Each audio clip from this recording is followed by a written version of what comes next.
Mr. Atul Shah has been a successful businessman who is now a naturopath and a health coach completely devoted to the cause of spreading the science of health and well-being to the suffering masses for free. Mr. Atul Shah is founder and the head of Ojas Life, a scientific and social organization working with zeal for Mission Healthy India. About Ojas Life, surviving a rare degenerative disease, AVN, that has crippled his life and made him wheelchair bound in the year 2014, Atul Shah has not only healed himself naturally, but through his talks and free Ojas Life seminars in the last 8 years, he has inspired more than 7 lakh people across India to align with Mother Nature and heal themselves to lead a healthy and happy life. So you welcome you again Atul sir. आप हमारे synergy platform पे आए। I know बहुत inspiring और motivating रहेगी आपकी story. Over to you sir. And before that of course Manoj ji would like to share some of his anecdotes about you. Over to you Manoj ji. Welcome Atul ji, very nice to see you here. And मैंने आपका story आपसे सुना था, लेकिन detail में आज सुनेंगे। और I saw your presentation to the children, and I was just passing by in the Gurukul, and you were presenting. So it was very, very, very, very inspiring.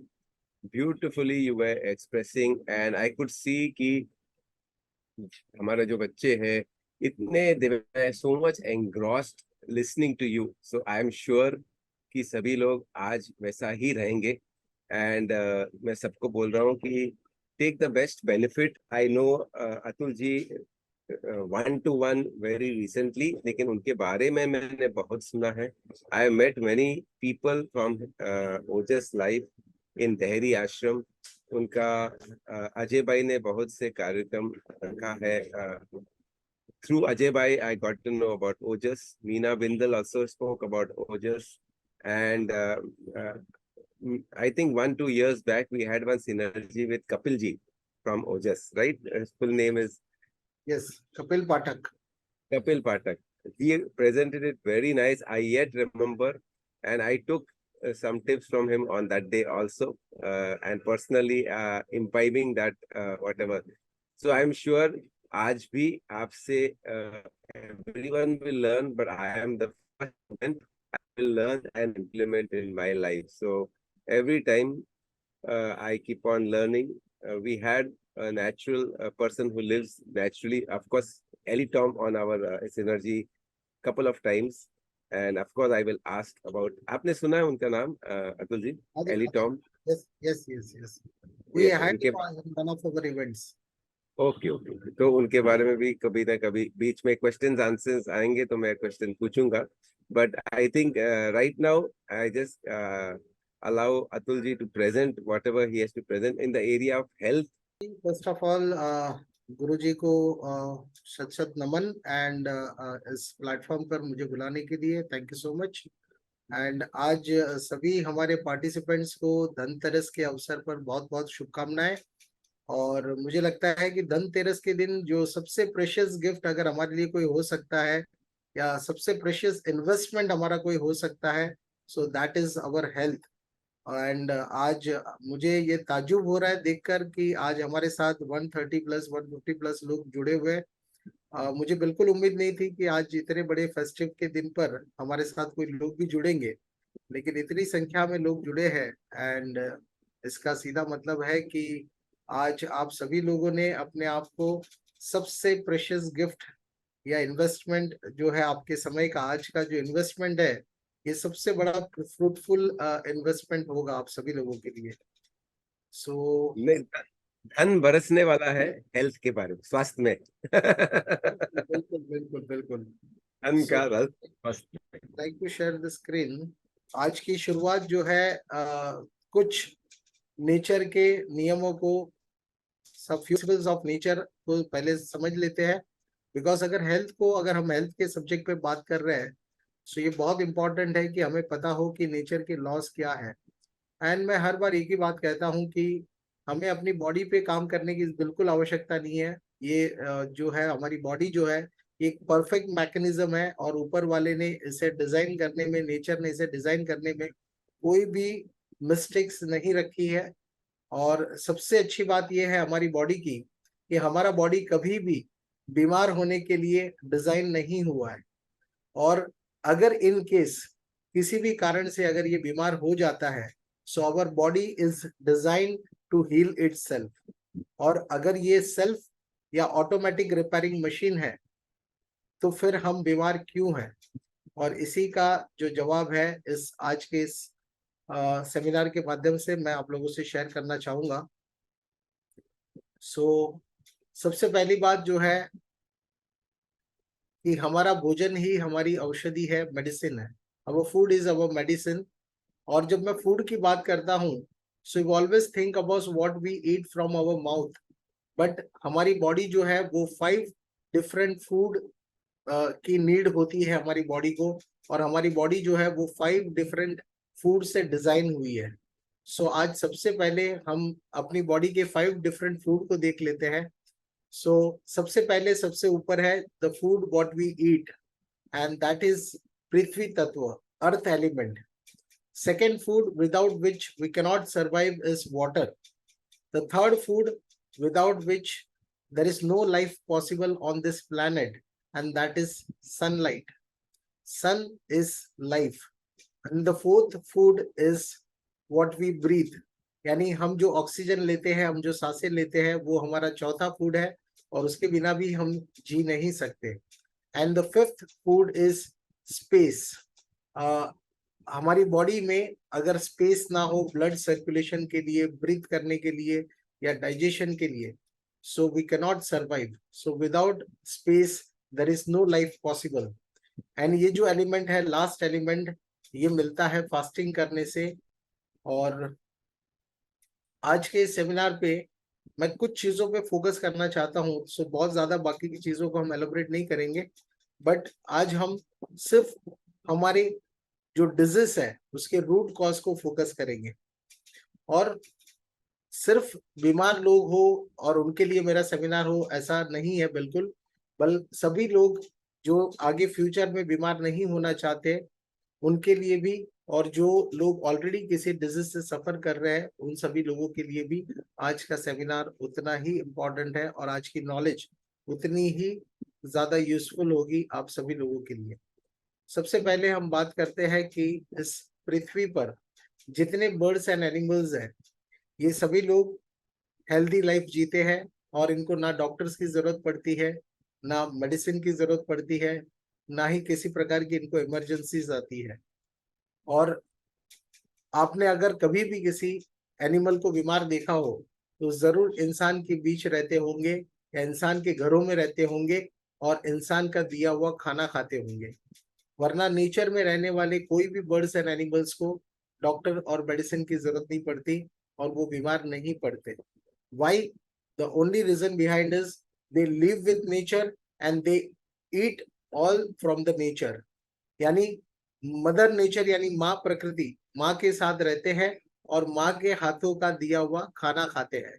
हम ह्यूमन बींग्स ने क्या किया, हमने nature को भी छोड़ दिया और हम इस कॉन्क्रीट में आ गए और अब हमें नेचर का दिया हुआ फूड हम लेकर तो आते हैं अपने घरों में नेचर से, बट वो डायरेक्टली नहीं खाते और उसे दोबारा प्रोसेस करते हैं, अपनी रसोई घर में ले जाते हैं, अपने किचन में ले जाते हैं एंड दोबारा उसे प्रोसेस करके खाते हैं। एंड इसीलिए आज जो इंसान का हाल है, the 75% of the world's population किसी न किसी प्रकार की बीमारियों से पीड़ित है और बीमार है। और अगर मैं इंडिया की बात करूं तो हम ऑलरेडी डायबिटीज का कैपिटल बन चुके हैं। सेकंड नंबर पर हम पिछले 2 साल से इनफर्टिलिटी का कैपिटल बन चुके हैं। आने वाले फ्यूचर में 2030 तक हम कैंसर का कैपिटल बनने जा रहे हैं। एंड आप सभी लोगों को जानकारी होगी कि हार्ट अटैक के केसेस भी कितने बढ़ते चले जा रहे हैं। ये है हमारे देश की हेल्थ। हमने अभी अभी बात की सारे बर्ड्स एंड एनिमल्स की, तो मैं आज आप लोगों को ये बताना चाहूंगा कि नेचर में जितने बर्ड्स एंड एनिमल्स हैं उन सभी को नेचर ने कुछ स्पेसिफिक फूड प्रोवाइड किया है, उसे कुछ खाने के लिए डिजाइन किया है। अगर हम शेर की बात करें तो वो मीट खाने के लिए डिजाइन हुआ है, मांस खाने के लिए डिजाइन हुआ है।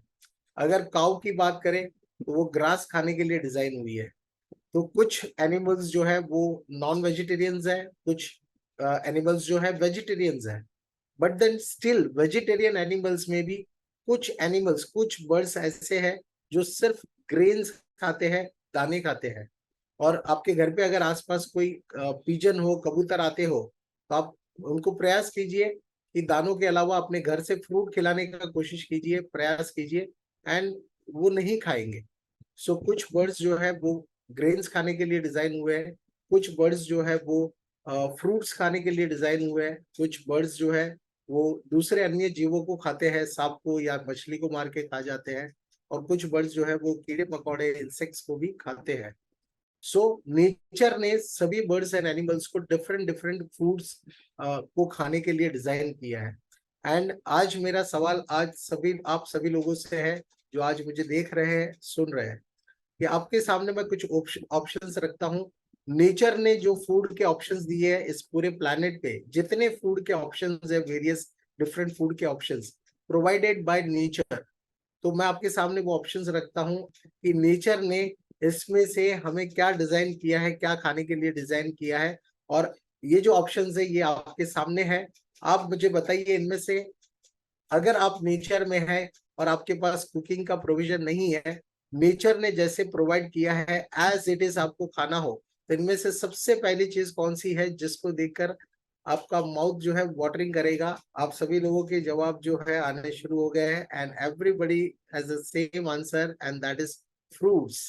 और अगर फ्रूट्स का ऑप्शन ना हो आपके सामने स्क्रीन पर, तो सेकेंड फूड आप चॉइस करेंगे खाने के लिए, वो होगा वेजिटेबल्स, राइट? सो आप लोगों ने खुद ही मुझे जवाब दे दिया है कि अगर हम नेचर के द्वारा, जब आप लोगों का जो आंसर है उसका मीनिंग समझिए, आप लोग उसका मतलब समझिए कि हम नेचर के द्वारा जब बनाए गए थे तो केवल दो चीजों को खाने के लिए इनमें से बनाए गए थे। The first option is fruits and second option is vegetables. And fruits जो है हमारी एनर्जी के लिए, एंड वेजिटेबल्स जो है वो हमारी बॉडी के रिपेयर के लिए हमारी मेडिसिन थी। So vegetables are medicine to us, but वो रोज खाने वाली मेडिसिन है, बिकॉज बॉडी में डेली रिपेयर जो है उसकी जरूरत होती है। इसके अलावा स्क्रीन पर जो ऑप्शंस है फूड के, इनमें से एक भी फूड हमारा ह्यूमन फूड नहीं है। केवल दो चीजें हम खाने के लिए डिजाइन हुए थे। हमारे जो पूर्वज थे वो बंदर थे और हम उनके वंशक है, आपको सभी लोगों को ये बात पता होगी। अगर मैं इनमें से एक एक फूड के बारे में अगर कहूं और बात करूं, तो सबसे पहले हम बात करें वेजिटेबल्स की, तो दो प्रकार के वेजिटेबल्स होते हैं। आपका खाना जो है आज से दो टाइप का होगा, टू टाइप्स का फूड होगा। आज से आपका फूड दो प्रकार के होंगे। One will be living food and second will be dead food. तो जो लिविंग फूड है उसमें सारे मेडिसिनल वैल्यूज जो है वो इंटैक्ट है, और वो अगर आप उसको कंज्यूम करते हैं सैलेड के रूप में या वेजिटेबल जूसेस के रूप में, तो उसकी सारी मेडिसिनल वैल्यूज आपको मिलती है। बट देन एक बार फूड जब कुक हो जाता है तो उसकी सारी मेडिसिनल वैल्यूज जो है वो डिस्ट्रॉय हो जाती है। और जब आप नेचर की दी हुई मेडिसिन नहीं खाते या उसे डिस्ट्रॉय कर देते हैं, तब हमें जरूरत पड़ती है कि हम कहीं डॉक्टर के पास जाए या मेडिकल स्टोर में जाए या फार्मेसी में जाए, और वहां से ढेर सारी मेडिसिन लाकर हमें कंज्यूम करनी पड़ती है। सो आप चूज कीजिए आज से, आपको नेचर की मेडिसिन खाना पसंद होगा या फिर फार्मेसी से खरीद कर मेडिसिन खाना पसंद होगा। और आप ऑलरेडी अगर किसी प्रकार की मेडिसिन पर है, तो जब आप नेचर की मेडिसिन खाना शुरू करेंगे क्वांटिटी में, तो आप धीरे धीरे देखेंगे कि आपकी जो मेडिकल नीड्स है वो ग्रेजुअली, आपकी जो दवाइयां है वो धीरे धीरे कट डाउन होगी, एंड आपकी मेडिसिन एक समय पर पूरी तरह से बंद हो जाएगी। ओजस के साथ जुड़े हुए हजारों नहीं बल्कि लाखों लोगों के एक्सपीरियंस है कि हमारे साथ जो भी लोग जुड़े, विद इन अ वीक और 15 डेज उनको अपनी मेडिसिन कम करनी पड़ती है, एंड उनके डॉक्टर उनको बताते हैं कि आपकी मेडिसिन अब जो है कम करनी पड़ेगी। And with in 3 to 4 months जो है उनके मेडिसिन एक एक करके पूरी तरह से बंद करने पड़ते हैं। सो जो भी लोग आज मुझे यहाँ पर सुन रहे हैं, मैं आप सभी लोगों से रिक्वेस्ट करूंगा कि जिनके भी मेडिसिन है, डेली मेडिसिन कंज्यूम करते हैं, वो लोग रेगुलर बेसिस पे अपना शुगर बीपी, अपने थायराइड के लेवल्स जो है मॉनिटर करते रहे और अपने डॉक्टर से मिलते रहे, बिकॉज हो सकता है विद इन फ्यू डेज आपको अपने मेडिसिन टेपर डाउन करने पड़े, कम करने पड़े, और विद इन फ्यू मंथ्स जो है आपके मेडिसिन जो है वो पूरी तरह से बंद करने पड़े। सो रेगुलर अपने डॉक्टर से मिलते रहिए। ये जो 2 टाइप के फूड है, तो मैं आज यहाँ पर ये आप लोगों से शेयर करना चाहूंगा कि सिर्फ एक इंसान है इस धरती पर जिसके लिए फूड एक एंटरटेनमेंट बन चुका है, वरना संसार के बाकी सभी पशु प्राणियों के लिए फूड सिर्फ एक न्यूट्रिशन का काम करता है और कुछ भी नहीं। और 2 जगह से भूख लगती है। इस पिक्चर के जरिए मैं आपको ये बताना चाहता हूँ कि 2 जगह से भूख लगती है, एक पेट से और दूसरी मन से। और एक ही बात याद रहे कि जो खाना पेट को पसंद है वो खाना मन को पसंद नहीं है, और जो खाना मन को पसंद है वो खाना पेट को पसंद नहीं है। तो मैं आप लोगों से बस यही कहूंगा कि आज से या कल से दिवाली सामने है, और आप जब भी खाना चूज करते हैं तो चूज वाइजली। एंड मैं ये नहीं कहता हूं कि आप अपने मन को हैप्पी ना करें और दिवाली की मिठाइयाँ ना खाएं या फिर नमकीन ना खाएं, बट ये बहुत इंपॉर्टेंट है कि हम जो भी खा रहे हैं वो अवेयरनेस के साथ हो, पोर्शन जो है वो छोटे हो। जब आपको पता है कि आपका फूड रॉन्ग है तो आपका पोर्शन छोटा होना चाहिए, and when you feel that your food is right, तब आप मर्जी जितना मर्जी पड़े उतना खाना खा सकते हैं। आगे बढ़ते हुए अगर हम थर्ड फूड की जो स्क्रीन पर था उसकी बात करें, तो ग्रेन्स जो है उसको आप देखिए, कहीं पर भी आपने ग्रेन्स के पौधे देखे हो, प्लांट्स देखे हो, तो ग्रेन्स को खाने के लिए जो है एक्सट्रैक्ट करने के लिए, उसका दाना निकालने के लिए चोंच चाहिए, जो इंसान के पास नहीं है। और ये ग्रेन्स जो है ये कभी भी ह्यूमन फूड नहीं था, ये बर्ड्स का फूड था, ये दूसरे जीवों का फूड था, ये ह्यूमन फूड नहीं था, क्योंकि भगवान ने इंसान को चोंच नहीं दी है।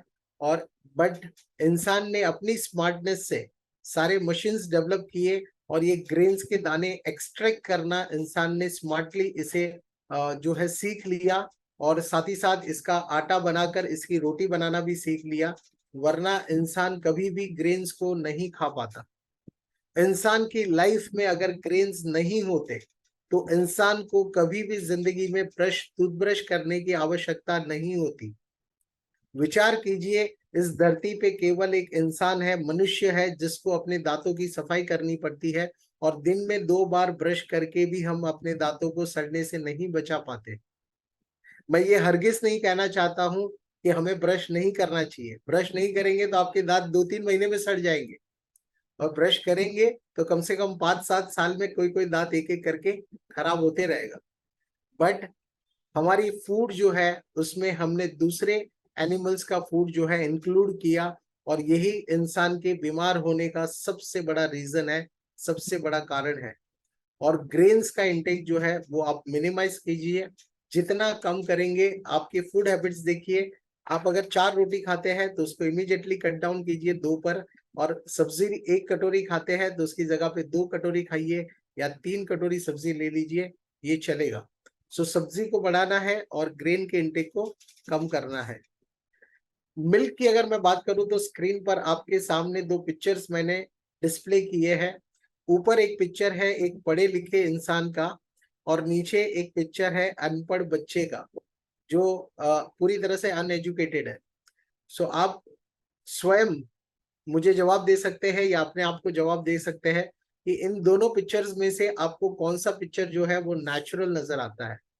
और इस पिक्चर के जरिए मैं सिर्फ इतना कहना चाहता हूं कि हमारे मन में जितने मिथ है कि दूध नहीं पिएंगे तो हमें प्रोटीन नहीं मिलेगा, या कैल्शियम नहीं मिलेगा, या हमारी हड्डियां कमजोर हो जाएगी, तो आप थोड़ा सा विचार कीजिए, सोचिए कि इस प्लैनेट पर जितने बर्ड्स एंड एनिमल्स हैं वो सभी लोग जानते हैं कि दूध केवल अपनी माँ का पीना चाहिए, एंड दैट टू लाइफ में एक ही बार, जब वो छोटे बच्चे होते हैं तब। संसार के सारे बर्ड्स एंड एनिमल्स जब एक बार खाना शुरू कर देते हैं तो वो दूध पीना बंद कर देते हैं, राइट। तो आप भी इस विषय पर थोड़ा सा विचार कीजिए। एंड दूध की वजह से जो है इंसान के जीवन में कफ निर्माण होता है, सबसे ज्यादा highest mucus making food on this planet is milk. दूसरे जीवों का दूध पीना यानी सीधे सीधे ग्रोथ हार्मोन्स, मिल्क यानी ग्रोथ हार्मोन्स है, और वो हार्मोन्स जो है उसके बच्चे की ग्रोथ के लिए है, हमारी बॉडी की ग्रोथ के लिए वो अनुकूल नहीं है। और हम अगर उसे कंज्यूम करते हैं तो हम उसे सही तरीके से डाइजेस्ट नहीं कर पाएंगे, पचा नहीं पाएंगे, और उससे म्यूकस बनेगा, और अगर पचा लेंगे तो बॉडी में आगे जाके फ्यूचर में बहुत सारी प्रॉब्लम्स आएगी हेल्थ से रिलेटेड। और इसीलिए आज आप देखिए कि इस दुनिया में जितने भी पढ़े लिखे समझदार लोग हैं और जो अपनी हेल्थ के लिए कॉन्शियस हो चुके हैं, वो सभी लोग वीगन बनते जा रहे हैं और दूध को क्विट करते जा रहे हैं, अपनी लाइफ से एनिमल मिल्क जो है वो बंद करते जा रहे हैं, और उसके बदले में बहुत सारे ऑप्शंस हैं। आप बहुत सारे नट्स और सीड्स से आप अपने घर में मिल्क बना सकते हैं, जिससे वाकई में आपको न्यूट्रिशन भी मिलेगा और आप उसे अच्छे से डाइजेस्ट भी कर पाएंगे। और जब हम बात करते हैं कि बहुत सारा कैल्शियम मिलेगा या फिर प्रोटीन मिलेगा, तो मैं आपको सबको बता दूं कि आज की डेट में मार्केट में जो मार्केटिंग होती है, हम उसकी वजह से अपने आप को ट्रैप कर देते हैं। मैं आपको एक सवाल पूछना चाहूंगा और आप अपने आसपास के लोगों से ये सवाल पूछिए, क्या आज तक आपने लाइफ में एक भी इंसान ऐसा देखा या किसी से मिले हो कि जिसका प्रोटीन कम हो गया, बॉडी में प्रोटीन की डेफिशिएंसी हो गई? ऐसा कोई इंसान आपको मुश्किल से नहीं मिलेगा, और मुश्किल है ऐसा इंसान मिल पाना। लेकिन प्रोटीन की मार्केटिंग इतनी सारी हो रही है, और इनफैक्ट एक्सेस प्रोटीन की वजह से लोगों की किडनीज डैमेज हो रही है, किडनी फेलियर हो रहा है, और बॉडी में लोगों की यूरिक एसिड बढ़ रहा है, लोगों के जॉइंट्स डैमेज हो रहे हैं एक्सेस प्रोटीन की वजह से। एक्सेस कैल्शियम की वजह से लोगों की किडनी में स्टोन बन रहे हैं, लोगों के हार्ट में ब्लॉकेजेस हो रहे हैं, और फिर लोगों को बाईपास करना पड़ता है, क्योंकि जब कैल्सिफिकेशन होता है आर्टरीज में तो आपके उस बॉडी में स्टेंट नहीं लग सकते, सीधा बाईपास करना पड़ता है। एक्सेस कैल्शियम की वजह से लोगों के हार्ट के वॉल डैमेज हो रहे हैं, और उसकी वजह से भी लोगों को ओपन हार्ट सर्जरी करवानी पड़ रही है। So calcium, excess calcium has again become a big problem. तो कैल्शियम की कमी नहीं है, लोगों की लाइफ में विटामिन डी की कमी है। और मैं अगर बात कर रहा हूँ ह्यूमन बींग्स की, तो लगभग 80% लोग जो है वो विटामिन D3 डेफिशिएंट है, यानी उनकी बॉडी में विटामिन डी की कमी है, और इसके लिए आपका कैल्शियम जो है वो आपकी बॉडी, आपके बोन्स यूटिलाइज नहीं कर पा रहे। आप अपने विटामिन डी को ठीक कर दीजिए और आपका कैल्शियम जो है वो ऑटोमेटिकली चैनलाइज हो जाएगा और वो ठीक हो जाएगा। सो ना प्रोटीन की कमी है ना कैल्शियम की कमी है, ये एक बड़ा मिथ है, और उसी की वजह से हम दूध पीते आ रहे हैं। अगर मैं डिजीज की बात करूं तो रोग एक संकेत है, डिजीज इज एन इंडिकेशन। आप जब कोई मैं आपसे ये कहना चाहूंगा कि 30 years, up to an age of 20 to 30 years, हम अगर कोई बाइक या मोटरसाइकिल खरीदते हैं तो कुछ सालों तक जो है वो बाइक जो है वो किसी भी प्रकार से आप बाइक को रफ यूज कीजिए, लेकिन वो बाइक जो है वो ज्यादा प्रॉब्लम क्रिएट नहीं करेगी। सेम वे हमारी बॉडी 30 सालों तक शरीर पे होने वाले ये अत्याचारों को, ये सारे टॉर्चर को बर्दाश्त करती है, and after the age of 30 ये इंडिकेशंस देना शुरू कर देती है कि हमारी लाइफस्टाइल में कुछ तो प्रॉब्लम है, something is wrong with our lifestyle. And diseases are indicators.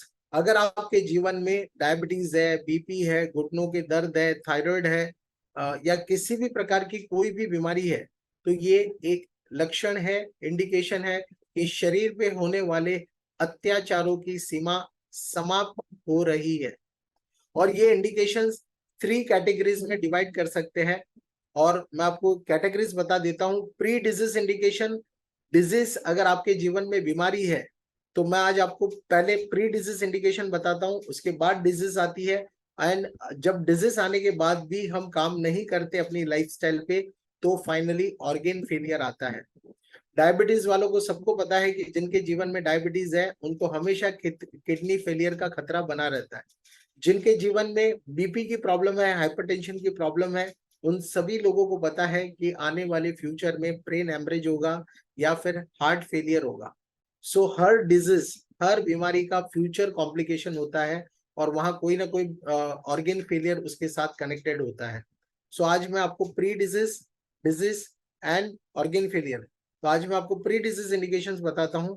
सबसे पहला प्री डिजीज इंडिकेशन है वो है गैस्ट्राइटिस, और इसकी डिटेल में आज हम नहीं जाएंगे क्योंकि समय की कमी है, और इसको कंप्लीट करते ही मैं आपको एक लाइफस्टाइल शेयर करता हूँ, एक पैटर्न शेयर करता हूँ जो आप अपनी डेली लाइफ में फॉलो कर सकते हैं और किसी भी बीमारी को घर बैठे बैठे ठीक कर सकते हैं। डॉक्टर ने अगर आपको बोला है कि गॉल ब्लैडर के स्टोन्स है और गॉल ब्लैडर रिमूव करना है, तो कोई जरूरत नहीं है गॉल ब्लैडर रिमूवल की। आप घर बैठे बैठे अपने गॉल ब्लैडर के स्टोन्स को रिमूव कर सकते हैं with a good lifestyle and a good detox. So सबसे पहला है वात और पेट। वात का मतलब क्या है? वात का मतलब है कॉन्स्टिपेशन, पेट साफ होने में ज्यादा समय लगना। मैं आपको यहाँ पर एक नेचर का रूल बता देता हूँ या लॉ बता देता हूँ कि संसार के सभी जीवों को पेट साफ करने में जितना टाइम लगता है उससे 10 टाइम्स ज्यादा समय लगता है उनको यूरिन पास करने में। तो रूल क्या है नेचर का कि पेट साफ करने में कम समय लगना चाहिए एंड यूरिन पास करने में ज्यादा समय लगना चाहिए। लेकिन इस धरती पे केवल एक इंसान है जिसके साथ उल्टा हो गया है, एंड उसे जितना यूरिन पास करने में टाइम लगता है उससे 10 टाइम्स ज्यादा टाइम आजकल इंसान को लगता है पेट साफ होने में, और इसी को कॉन्स्टिपेशन कहते हैं। So the first rule is पेट साफ होने में 1 मिनट से ज्यादा समय नहीं लगना चाहिए। ये प्री डिजीज इंडिकेशन है अगर आपको ज्यादा समय लगता है वॉशरूम में तो। सुबह उठते ही पेट साफ होना चाहिए एंड दैट टू सेटिस्फेक्शन के साथ। अगर सुबह पेट साफ नहीं होता, सुबह प्रेशर नहीं आती या पेट साफ नहीं होता, तो ये भी एक प्री डिजीज इंडिकेशन है। अगर आपके परिवार में, आपकी फैमिली में कोई भी इंसान ऐसा हो जिसको सुबह पेट साफ नहीं होता, तो मेरी बात सुन लीजिए कि आने वाले 5 से 10 सालों में वो इंडिकेशन जो है एक डिजीज का रूप ले लेगा, एक बड़ी बीमारी का रूप ले लेगा। और ये सारे के सारे ज्यादा समय अगर टॉयलेट में स्पेंड करेंगे तो पाइल्स हो जाएंगे, फिशर्स हो जाएंगे, dark circles, high blood pressure. ये एक जो है वात का लक्षण है, गैस्ट्राइटिस का लक्षण है, इनडाइजेशन, और कुछ इमोशंस इसके साथ जुड़े हैं, fear, worry, anxiety and stress. जिनका वात है, जिनको जो कॉन्स्टिपेशन की प्रॉब्लम है, उनको पानी मांगने वाली सब्जियों से दूर रहना चाहिए, और उनके जीवन में सनलाइट की कमी है, और आप ग्रेन्स का इंटेक कम करेंगे और सब्जियों का इंटेक बढ़ा देंगे। यानी राजमा, छोले, मटर, इसकी सब्जियों को आपको अवॉइड करना है और इससे बचना है। द सेकेंड इंडिकेशन, 3 इंडिकेशन में से सेकेंड इंडिकेशन इज एसिडिटी होना। अगर आपको बार बार एसिडिटी होती है या पित्त होता है, बर्निंग सेंसेशन होता है बॉडी में, तो ये पित्त के बिगड़ने के लक्षण है। और इसको ठीक करने के लिए मैं आपको बता दूं कि 2 टाइप के फूड होते हैं और हमारी लाइफ में, एक एसिडिक और दूसरा अल्कलाइन फूड। तो अगर आपको हमेशा एसिडिटी रहती है तो मैं आपको बता दूं एसिडिक फूड की लिस्ट आपके सामने है। और अगर आप चाय पीते हैं तो चाय भी हाईली एसिडिक है, एसिडिक फूड की लिस्ट में आती है। और अल्कलाइन फूड की लिस्ट में है बहुत सारे मीठे फल, स्वीट फ्रूट्स। तो आपको क्या करना है, आपके डेली फूड से एसिडिक फूड को थोड़ा सा कम करना है, बंद नहीं करना है, थोड़ा कम करना है, और थोड़े से अल्कलाइन फूड्स जो है आपको अपने डाइट में इंक्रीज कर देने हैं। बस हल्का सा रेशियो आपको चेंज करना है, और रेशियो चेंज करते ही आपकी एसिडिटी जो है समाप्त हो जाएगी। कहते हैं आयुर्वेद में कि जन्म के साथ इंसान एक प्रकृति लेकर जन्म लेता है, वात, पित्त या कफ। तो एक ही टेबल पे खाना खाकर परिवार के अलग अलग जो दोष है वो बिगड़ सकते हैं। उसी खाने से किसी को एसिडिटी हो सकती है, उसी खाने से किसी को कॉन्स्टिपेशन हो सकता है, और उसी खाने से किसी को म्यूकस हो सकता है, यानी बलगम हो सकता है। सो द थर्ड दोषा जिसके बारे में हम बात करेंगे वो है कफ। अगर आप हर सुबह उठते हो और आपके गले में कफ होता है, बलगम होता है, और आप सुबह उठते ही गले में से खींच खींच कर बलगम थूकते हैं करके म्यूकस जो है आप निकालते हैं, या एवरी सेकेंड मंथ या थर्ड मंथ में आपको जुकाम हो जाता है, कोल्ड कफ हो जाता है, this is again an indication कि something is wrong with your lifestyle. और ये जो कफ कोल्ड के जो इंडिकेशंस है, या सुबह उठने पर आपकी आंखों में म्यूकस आना, इसके अलावा खराटे लेना या ओबेसिटी, ये सारे के सारे, ओबेसिटी जो है वो भी जो है वो एक कफ दोष का लक्षण है। डायबिटीज अगर आपको है तो ये कफ से होने वाली बीमारी है। हाई कोलेस्ट्रॉल ये भी कफ की बीमारी है। ये सारे के सारे रेस्पिरेटरी प्रॉब्लम्स जो है ये भी कफ की बीमारियां हैं। और ये जो सारी कफ की बीमारियां हैं, इसको ठीक करने के लिए आपको क्या करना है, कौन से फूड मिनिमाइज करने हैं, कौन से फूड मैक्सिमाइज करने हैं, उसे भी देख लीजिए। और वो जो फूड है, the highest mucus making food on this planet is dairy. दूसरे एनिमल से आने वाले दूध को कंज्यूम करना, ये सबसे ज्यादा म्यूकस मेकिंग फूड है।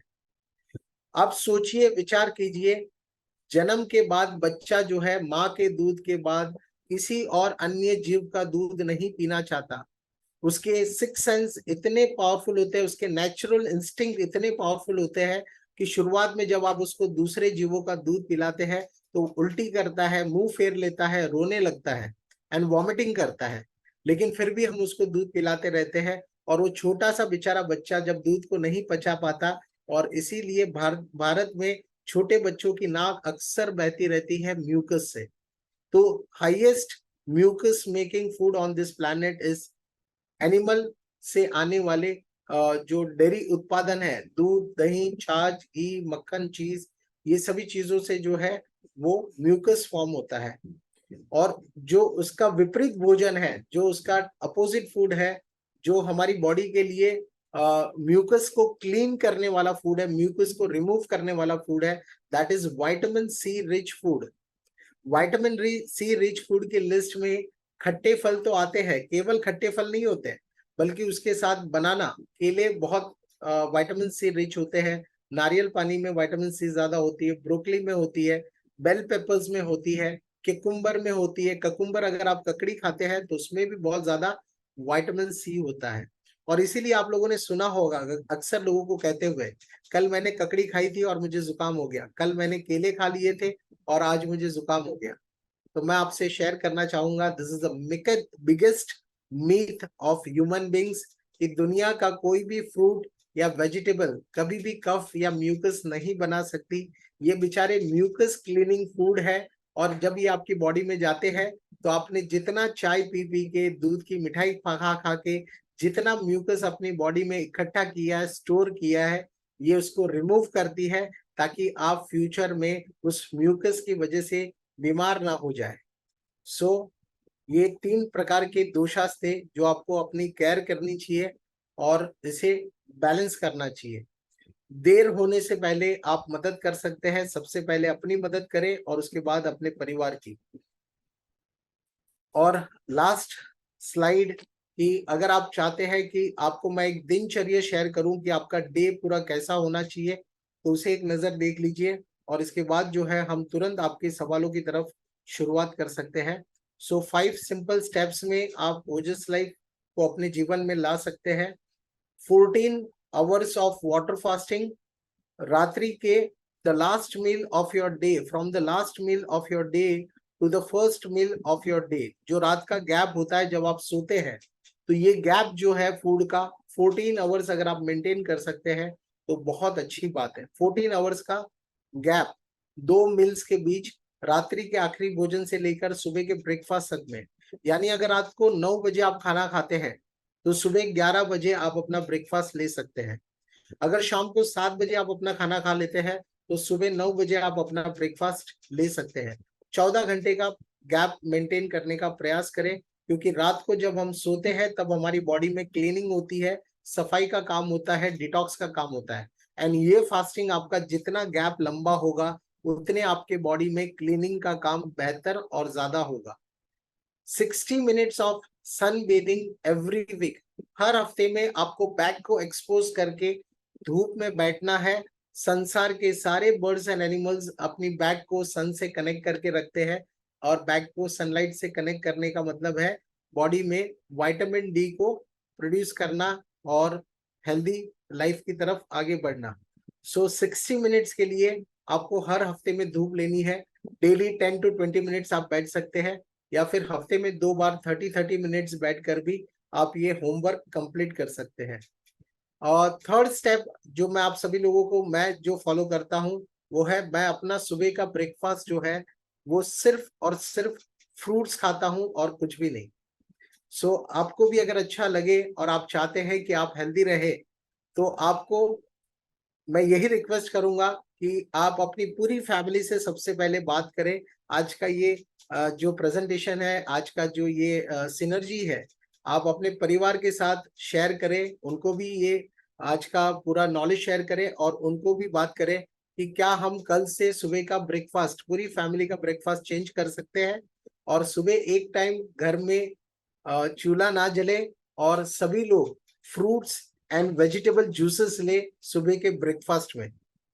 एंड फोर्थ जो है वो मैं आप सभी लोगों से इतना कहना चाहूंगा कि किसी भी लंच या डिनर से पहले आप एक प्लेट जो है वो सैलेड की कंज्यूम करें और उसके बाद जो है आप अपनी रोटी, सब्जी, दाल, चावल जो भी खाना चाहते हैं वो आप खा सकते हैं, बट पहले सैलेड कंज्यूम करें और उसके बाद आप अपना नॉर्मल फूड कंज्यूम कर सकते हैं। सो ये कुछ और दो चीजों को मिनिमाइज करना है फिफ्थ पॉइंट में कि वीट की जगह पे आप मिलेट्स का इस्तेमाल अगर करते हैं तो वो बहुत अच्छा होगा। एंड डेयरी प्रोडक्ट्स को मिनिमाइज करें, जितना डेयरी प्रोडक्ट्स को मिनिमाइज करेंगे उतना म्यूकस का फॉर्मेशन बॉडी में कम होगा और उतना ज्यादा हेल्दी लाइफ आप जी पाएंगे। सो ये मेरा सुझाव होगा। और बिना फैमिली के सपोर्ट के ओजस लाइफस्टाइल एक लाइफस्टाइल नहीं बन सकता। तो जब तक आपकी पूरी फैमिली इसको एग्री नहीं करेगी, आप इसको लाइफ लॉन्ग फॉलो नहीं कर पाएंगे, सस्टेन नहीं कर पाएंगे। और अगर आप सस्टेन करना चाहते हैं, लाइफस्टाइल बनाना चाहते हैं, तो ये आपके पूरे फैमिली का एक साथ डिसीजन होना चाहिए कि कल से सुबह घर में कम से कम सुबह सुबह ब्रेकफास्ट नहीं बनेगा, कोई और ब्रेकफास्ट, और सबका ब्रेकफास्ट जो होगा वो नेचर का दिया हुआ ब्रेकफास्ट होगा। ढेर सारे फ्रूट्स, सीजनल फ्रूट्स और जो भी सीजनल वेजिटेबल्स है उसके जूसेस, कभी लौकी का जूस, कभी गाजर बीट का जूस एंड कभी पेठी का जूस एंड कभी green juice, green leafy vegetables का जूस। तो वेरियस जूस के कॉम्बिनेशंस है जो हम आपको शेयर कर सकते हैं और आप उसे कंज्यूम कीजिए। एंड लास्ट स्लाइड कि जैसे ही आप ओजस लाइफ फॉलो करना शुरू करेंगे तो आपको कुछ विड्रॉल सिम्टम्स आएंगे। इनिशियल 90 डेज में डिटॉक्स के सिम्टम्स आएंगे और इससे डरना नहीं है। इस सिम्टम्स में वीकनेस हो सकती है, कोल्ड कफ हो सकता है, यूरिन का कलर थोड़ा डार्क हो सकता है, एक आध दिन 2-4 घंटे के लिए आपको हेडेक हो सकता है। इससे डरना नहीं है, because when you will start with high fibre diet, कल से आपके अगर खाने में आप सैलेड खाना शुरू करेंगे और फाइबर बढ़ेगा, तो फाइबर जो है वो आपकी बॉडी में ब्रशिंग का काम शुरू करेगा। एंड वो जैसे ही आपकी बॉडी की दीवारों में ब्रशिंग करेगा तो आपको बहुत ज्यादा गैस फॉर्मेशन का एक्सपीरियंस होगा इनिशियल डेज में। एंड इससे आपको हेडेक हो सकता है या विड्रॉल सिम्टम्स आ सकते हैं। इससे डरना नहीं है और कंटिन्यू करना है, इसे फॉलो करना। जिन माताओं बहनों के मंथली साइकिल्स पीरियड्स चालू है, उनके साइकिल की डेट डिस्टर्ब हो सकती है और 4 दिन होने वाली ब्लीडिंग 5-6-7 दिनों तक हो सकती है। इससे डरना नहीं है, ये भी एक जो है क्लीनिंग के या विड्रॉल सिम्टम्स है। राइट, तो मैं यहीं तक जो है अपनी बातों को विराम देना चाहूंगा और आगे जो भी आपके सवाल है उस पे हम बात कर सकते हैं। Wonderful, wonderful presentation, Atul ji. I just share a little bit about my journey. As आपको मालूम है कि सिद्ध समाधि योग SSY में हम हमेशा रॉ फूड का गुरुजी ने बहुत जिक्र किया है और उन्होंने खूब एक्सपेरिमेंट किया है raw food and fruits. And Vijaya Venkat has spoken a lot about fruits, जो Guruji has spoken a lot about raw food. तो हम लोग ने ये सब नियमित रूप से normally there. So what I say, I would like you to share a little on this. I say if health is 100%, okay, I say food is 10%, exercise 15%, विचार जो है 20%, मान्यता जो है 25%, and consciousness is 30%. You know, that means if you calculate everything, it becomes 100. Or the other way around, we are left brain, logically if we have to explain, or right brain, holistically if we have to explain, then I say 100% is consciousness, बाकी सब is a byproduct of consciousness. तो उसके बारे में आपको क्या कहना है? You would like to share food, Manoj exercise, thoughts, beliefs and consciousness.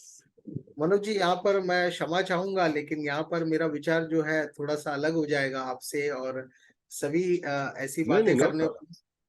Because जो जब ये बात आती है कि लोग बात करते हैं, आज सारे बाबा सारे सारे स्पिरिचुअल गुरु एक ही बात कर रहे हैं, बिकॉज हम्म, स्ट्रेस जो है ये एक सबसे बड़ा कारण है बीमार होने का, इंसान के बीमार होने का। 90% इज स्ट्रेस एंड 10% और 20% इज द फूड।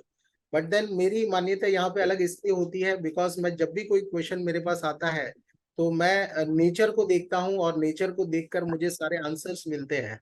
सो मेरा मानना ये है कि आप right. नेचर को थोड़ा सा देखिए। मैं आपके अभी देहरी आश्रम में था प्रीवियसली, और वहाँ बहुत बारिश थी और वहाँ पे अचानक बहुत सारे बंदर आ चुके हैं इस बार देहरी आश्रम में। और मैं रात को बारिश में जब बाहर निकला टॉर्च लेकर, तो मैंने देखा कि बंदर रात को झाड़ पे एक दूसरे से ऐसे लिपट कर बैठे हुए थे और बारिश गिर रही थी और वो बारिश में भी पेड़ पे बैठे हुए थे। तो जितने संसार में पशु प्राणी हैं उनको सारे ना उनके सर पे छत है, उनको साल भर मौसम की मार झेलनी पड़ती है, उनके पास एयर कंडीशनर नहीं है, उनको गर्मी सहनी पड़ती है, बारिश, धूप, सर्दी, गर्मी, सारे मौसमों की मार झेलनी पड़ती है। उनको जिंदगी में कभी भी हम्म, शांति से जीने का मौका नहीं मिलता, शांति से वो सो नहीं पाते, उनको हमेशा डर बना रहता है कि अभी पीछे से कोई आएगा, अटैक करेगा और मुझे मार डालेगा। जब वो खाना भी खाते हैं तो आप उनको नोटिस कीजिए, वो डर डर के खाना खाते हैं, यहाँ देखते हैं राइट लेफ्ट देखते हैं कि अभी कोई आएगा और मुझे मार डालेगा। तो इतनी चिंता भरी जिंदगी, मुझे नहीं लगता कि उन प्राणियों के मुकाबले हमें 5% भी टेंशन बचा है अपनी लाइफ में। तो उनको जितनी चिंता हम्म, है, जितना स्ट्रेस है, जितनी चिंता है, उनको जितना फियर है, इतने फियर में जीने के बावजूद भी दुनिया में एक भी जानवर दिखाइए जो जंगल में बीमार हो। एक भी जानवर बीमार नहीं है। अगर स्ट्रेस की वजह से बीमार होते, फियर की वजह से, एंजाइटी की वजह से बीमार होते, तो सबसे ज्यादा बीमार दुनिया के जानवर होने चाहिए थे, फिर इंसान बीमार नहीं होना चाहिए था।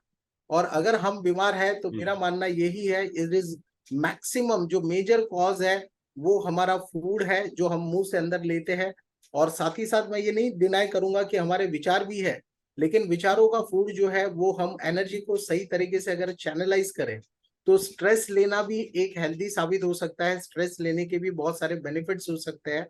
और हमें अपने फूड पे काम करना होगा मैक्सिमम। जब तक हम अपना फूड चेंज नहीं करेंगे, विचारों पे कितना भी अगर हम काम करें, तो मैं सिर्फ एक ही लाइन में छोटे में ही आंसर करना चाहूंगा इसको, कि एक बहुत ज्यादा अच्छा विचार वाला इंसान जो बहुत अच्छे काम करता है, बहुत नेक दिल इंसान है, बहुत उसने अच्छे कार्य किए हैं सोशल कॉज के लिए और सभी, और एक दूसरा इंसान जो गंदे काम करता है, बुरे काम करता है, चोरी करता है, मर्डर करता है, क्रिमिनल है, दोनों इंसान अगर 7 मंजिल की 7th फ्लोर की इमारत पे चढ़ के खड़े रहते हैं और ऊपर से जंप लगाते हैं, तो दोनों का अंजाम एक ही होगा, क्योंकि नेचर किसी के साथ अलग व्यवहार नहीं करती, उसकी सजा सबके लिए सेम है।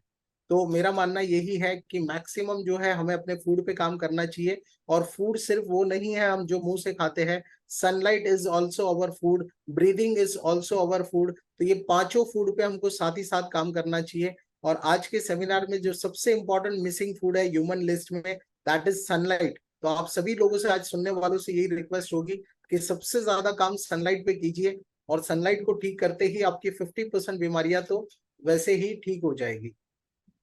जी Manoj ji. beautiful. I am open to this thing because I have taught about raw food for so long and everything. I am also all the time experimenting. जैसा आपने बताया, मैं अपना my life is one experiment और करते रहता हूँ. I keep on, but we'll have questions. Yes, food, water, sunlight, breathing and fasting. So for food तो आपने काफी कुछ कहा है अतुल जी. और we'll go in the same order. Okay, same order like that. Food, you have covered everything. Water, there is so many theories going on. कोई बोलता है इतना लीटर पियो, कोई बोलता है जितना प्यास लगा. So we have had a lot of Ayurvedic specialists who have come in this synergy, and many a time this it somewhere may contradict. So we'll get a holistic view and people can choose what they want to. So about water, आप क्या कहते हैं? Let's go into the water. The food, you gave a very clear description. क्या खाना है, क्या नहीं खाना है, and वगैरह. Very similar to, a lot of it similar to what we tell in Siddha Samadhi Yoga. but let's see. Now let's take the water part. आपका क्या कहना है? We'll take short answers so that we can take many questions also. बिल्कुल। सो आपने पानी के बारे में पूछा है, लेकिन शुरुआत में फिर से फूड से करता हूँ। एक तो फूड जो है, लिविंग फूड जो है, natural foods are very important. Fruits and vegetables खाना, apart from fruits and vegetables, आप जो भी खाना खा रहे हैं, over the period of time हमने हजारों साल से कुक फूड खाया है और हमारी बॉडी को उसकी कुछ हैबिट हो चुकी है उसे डाइजेस्ट करने की। बट कौन से फूड की हैबिट हुई है? That is our traditional food. तो बाहर का, होटल्स का, ये सारा फैंसी फूड खाने की हैबिट बॉडी को नहीं हुई है। सो मैं आप लोगों से ये रिक्वेस्ट करूंगा कि जब भी आप खाना खा रहे हैं तो घर का खाना बना हुआ ही खाए। बाहर होटल्स में सिर्फ तब खाना खाए जब दुनिया में आपके पास कोई भी घर खाने के लिए ना हो, सिर्फ मजबूरी में बाहर होटल में खाना खाए। इसके अलावा आप फूड को एंटरटेनमेंट की तरह ना देखें। और इसके अलावा अगर हम आज पानी की बात करें, तो पानी जो है आपका बॉडी जो है वो आपको बताएगा।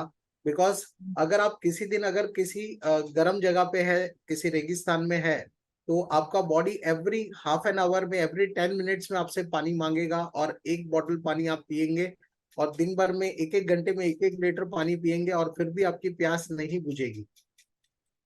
सो अगर मौसम गर्म है तो आपका बॉडी बहुत ज्यादा पानी आपसे डिमांड करेगा, मौसम ठंडा है तो आपकी बॉडी कम डिमांड करेगी।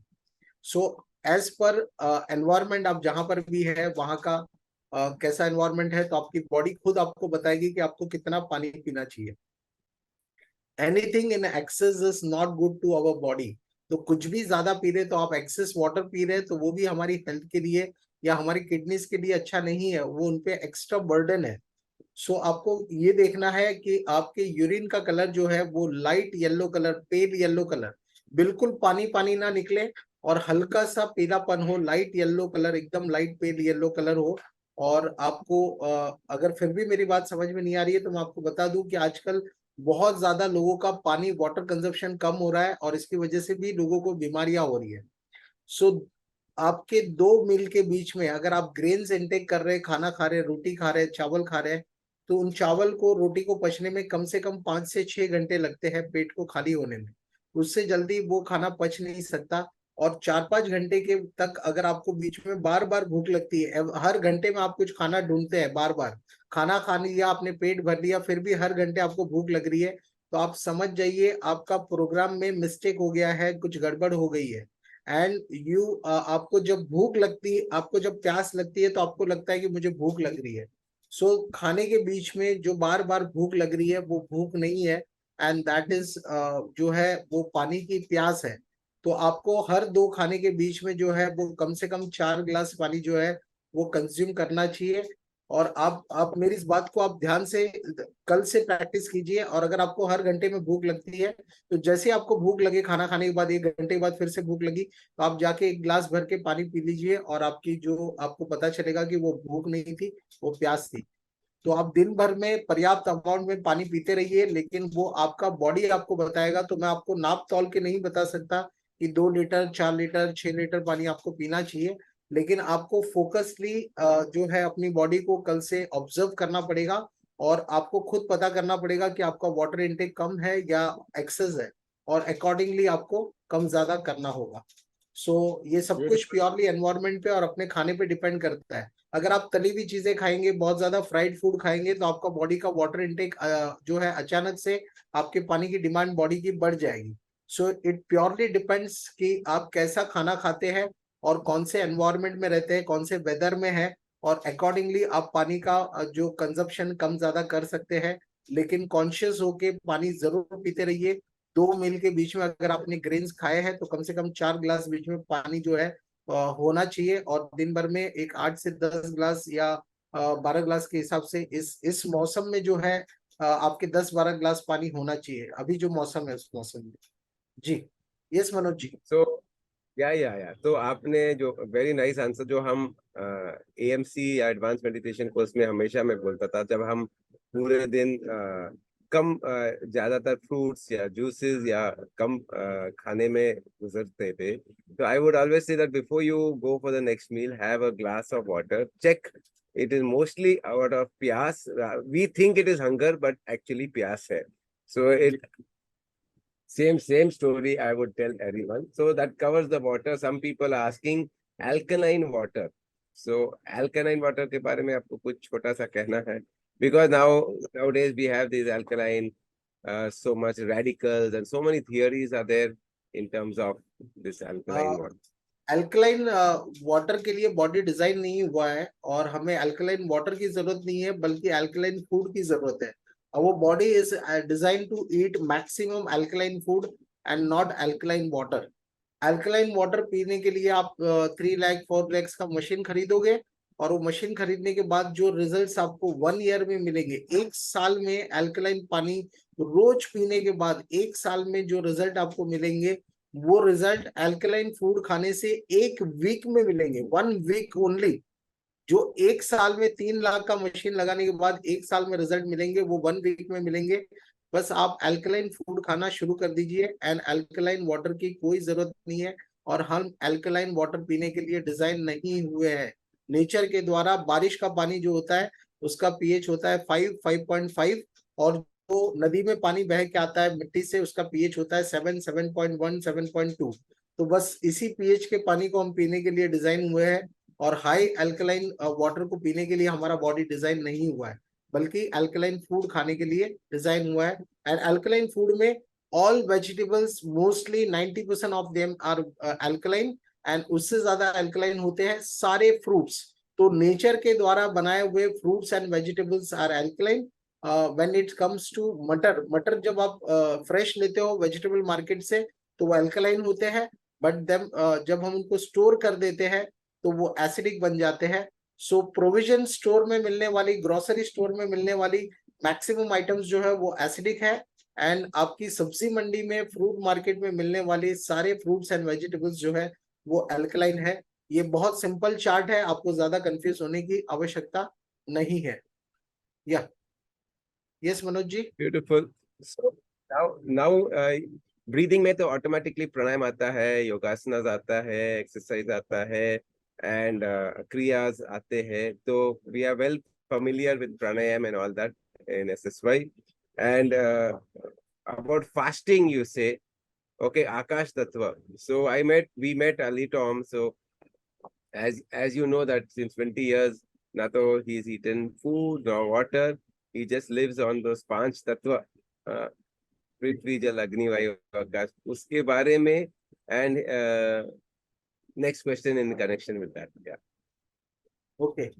So आकाश तत्व जो है वो केवल और केवल फास्टिंग करने से मिलता है, उपवास करने से मिलता है. और इसीलिए मैंने जो बात की थी वो डेली फास्टिंग की बात की थी कि आप रोज जब रात को सोते हैं तो बाय डिफॉल्ट 10 या 12 घंटे का आप उपवास करते ही है. तो इस 10-12 घंटे को आप 14 to 16 आवर कर दीजिए फास्टिंग को. इंटरमिटेंट फास्टिंग इसको कहते हैं. और ये फास्टिंग आवर्स जो है अगर आप थोड़े से लंबे कर देते हैं तो आपकी बॉडी में क्लीनिंग का, डिटॉक्स का समय जो है वो ज्यादा मिलता है और आपके बॉडी में बेटर क्लीनिंग होती है.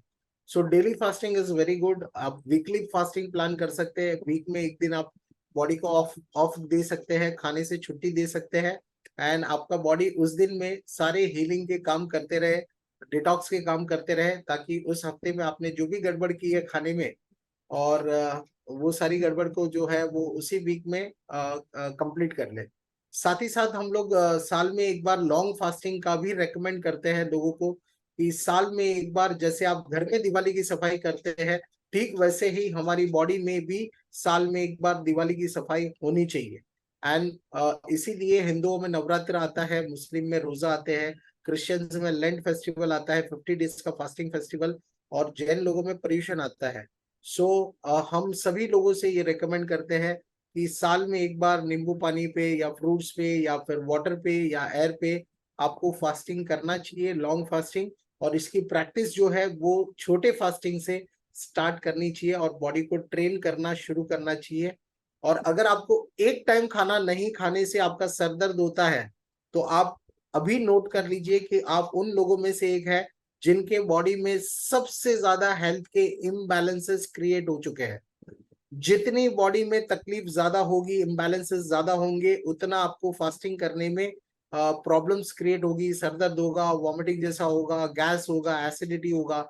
सो आपको स्लोली एंड ग्रेजुअली अपने बॉडी को ट्रेन करना चाहिए। Start from the 14 hours of water fasting, और जो डेली फास्टिंग होता है, देन 16 आवर्स, 18 आवर्स, ग्रेजुअली जो है आप फास्टिंग आवर्स को इंक्रीज कीजिए। और यहाँ पे अंत में एक ही बात कहना चाहूंगा कि इस धरती पे केवल एक इंसान है जो घड़ी देखकर खाना खाता है। और जब भी इंसान को पूछा जाता है कि इंसान बीमार क्यों है, तो वो टाइम पे खाना नहीं खाता इसलिए बीमार है। अरे दुनिया में कौन सा जानवर टाइम पे खाना खाता है? मेरे को भाई साहब ये बता दीजिए। संसार के सारे पशु प्राणियों को कब खाना मिलेगा और कब नहीं मिलेगा, इसकी कोई गारंटी नहीं होती है, और फिर भी वो सभी लोग हेल्दी है। हम घड़ी देखकर खाना खाकर बीमार हो चुके हैं। सो दुनिया के सारे पशु प्राणी स्टार्वेशन के लिए, भूखे रहने के लिए डिजाइन हुए हैं, रोज खाने के लिए कोई डिजाइन नहीं हुआ है। तो आप सभी लोग भी जो है हफ्ते में 1-2 दिन ऑफ कीजिए, अपना खाना छुट्टी दीजिए, और आप बेटर फील करेंगे, और आपकी हेल्थ जो है वो डे बाय डे बेटर होगी। लॉन्जिविटी के लिए, लाइफ लाइन को बढ़ाने के लिए भी फास्टिंग के अलावा कोई और पर्याय नहीं है। विषय बहुत बड़ा है। मैं मनोज जी से यही कहूंगा कि एक एक सब्जेक्ट पे ना एक एक सिनर्जी कीजिए। तो एक दिन हम खाली फास्टिंग पे बात करेंगे, एक दिन सिर्फ डेयरी प्रोडक्ट्स पे बात करेंगे, एक दिन सिर्फ सनलाइट पे बात करेंगे, और एक दिन हम एयर पे भी बहुत सारी बातें कर सकते हैं। मनोज जी, लोग इतने भटक चुके हैं कि अपने घर में रात को जहर की बोतल प्लग करते हैं अपने इलेक्ट्रिक सॉकेट में, और फिर उनको नींद आती है। मुझे मनोज कभी कभी ऐसा लगता है कि हमसे ज्यादा समझदार वो मच्छर है जो इलेक्ट्रिक का वो सॉकेट लगते ही, जहर लगते ही भाग जाते हैं, और इंसान वही गद्दा लगा के सो जाता है। तो आज का इंसान इतना अज्ञानी हो चुका है, खुद जहर लगाता है अपने घर में, और उसके बाद उसको अच्छी नींद आती है, लेकिन उसे पता नहीं है कि आप फ्यूचर में कैंसर जैसी खतरनाक बीमारियों को उस जहर की बोतल से आमंत्रण दे रहे हैं, अपनी लाइफ को खुद अपने हाथों से बर्बाद कर रहे हैं। इसे मैं जो है स्लो सुसाइड कहूंगा। मतलब जहर लगा के सोने का मतलब यही है, राइट तो हम मनोज? लोग बोलते हैं हमारे पास एक मस्कीटो थेरेपी है, हाँ जो जी। Mosquito therapy. थैंक बच्चों को, आप अपने बच्चों को पूछ लो, thank you, love you, sorry, forgive me, बस। और कुछ नहीं, वही हमारा ओडोमोस है, वही हमारा वो जो इलेक्ट्रिक जो भी दवाई डालते हैं वही। तो मैंने आज तक कभी नहीं, लेकिन हाँ जिधर जाता हूँ, किधर किधर लगता हूँ, तो मैं वो बटन जाकर ऑफ कर लेता हूँ। ओके, सो बिल्कुल। I personally have this. जब से एलिटॉम मिला तो मेरा एक निर्जला फास्टिंग होता है हर सैटरडे को। कल कल वैसा ही होगा। तो इस तरह से weekly I take that. But today I will learn from you. I have learn कि ईयरली ये जो 5 दिन लगातार या 7 दिन लगातार, वो भी शुरू करते हैं ये साल से। ये ओके, 7 डेज सो का साइकिल होता है, 7 डेज का। अगर आप 7 डेज का ईयरली एक साइकिल कंप्लीट करते हैं तो आपका पूरा फैक्ट्री रिसेट। हम इनफैक्ट हमारा जो वेलनेस रिसोर्ट है वहां पर लोगों को फैक्ट्री रिसेट करवाते हैं, और बॉडी से इतना टॉक्सिन निकलता है 7 डेज में। 7 किलो, 8 किलो, 10 किलो कम होता है। और ब्लैक कलर का टार, जो भी आज मुझे सुन रहे हैं, आप लोग गूगल कीजिए fasting and black tar, black stool, आप गूगल कीजिए। हमने जाने अनजाने अपनी बॉडी को गटर बना दिया है, और वो गटर जब आप साल में एक दिन 7 डेज का फास्टिंग करेंगे तो वो गटर खाली होगा, एंड वो गटर को आप देख के खुद डर जाएंगे कि हमने क्या क्या बॉडी में जमा कर दिया था और वो सड़ के कैसा हो गया। सो आप लोग थोड़ा सा गूगल कीजिए, एंड आप सभी लोग वो उसके बारे में जानकारी ले सकते हैं। जी, थैंक यू तो मनोज।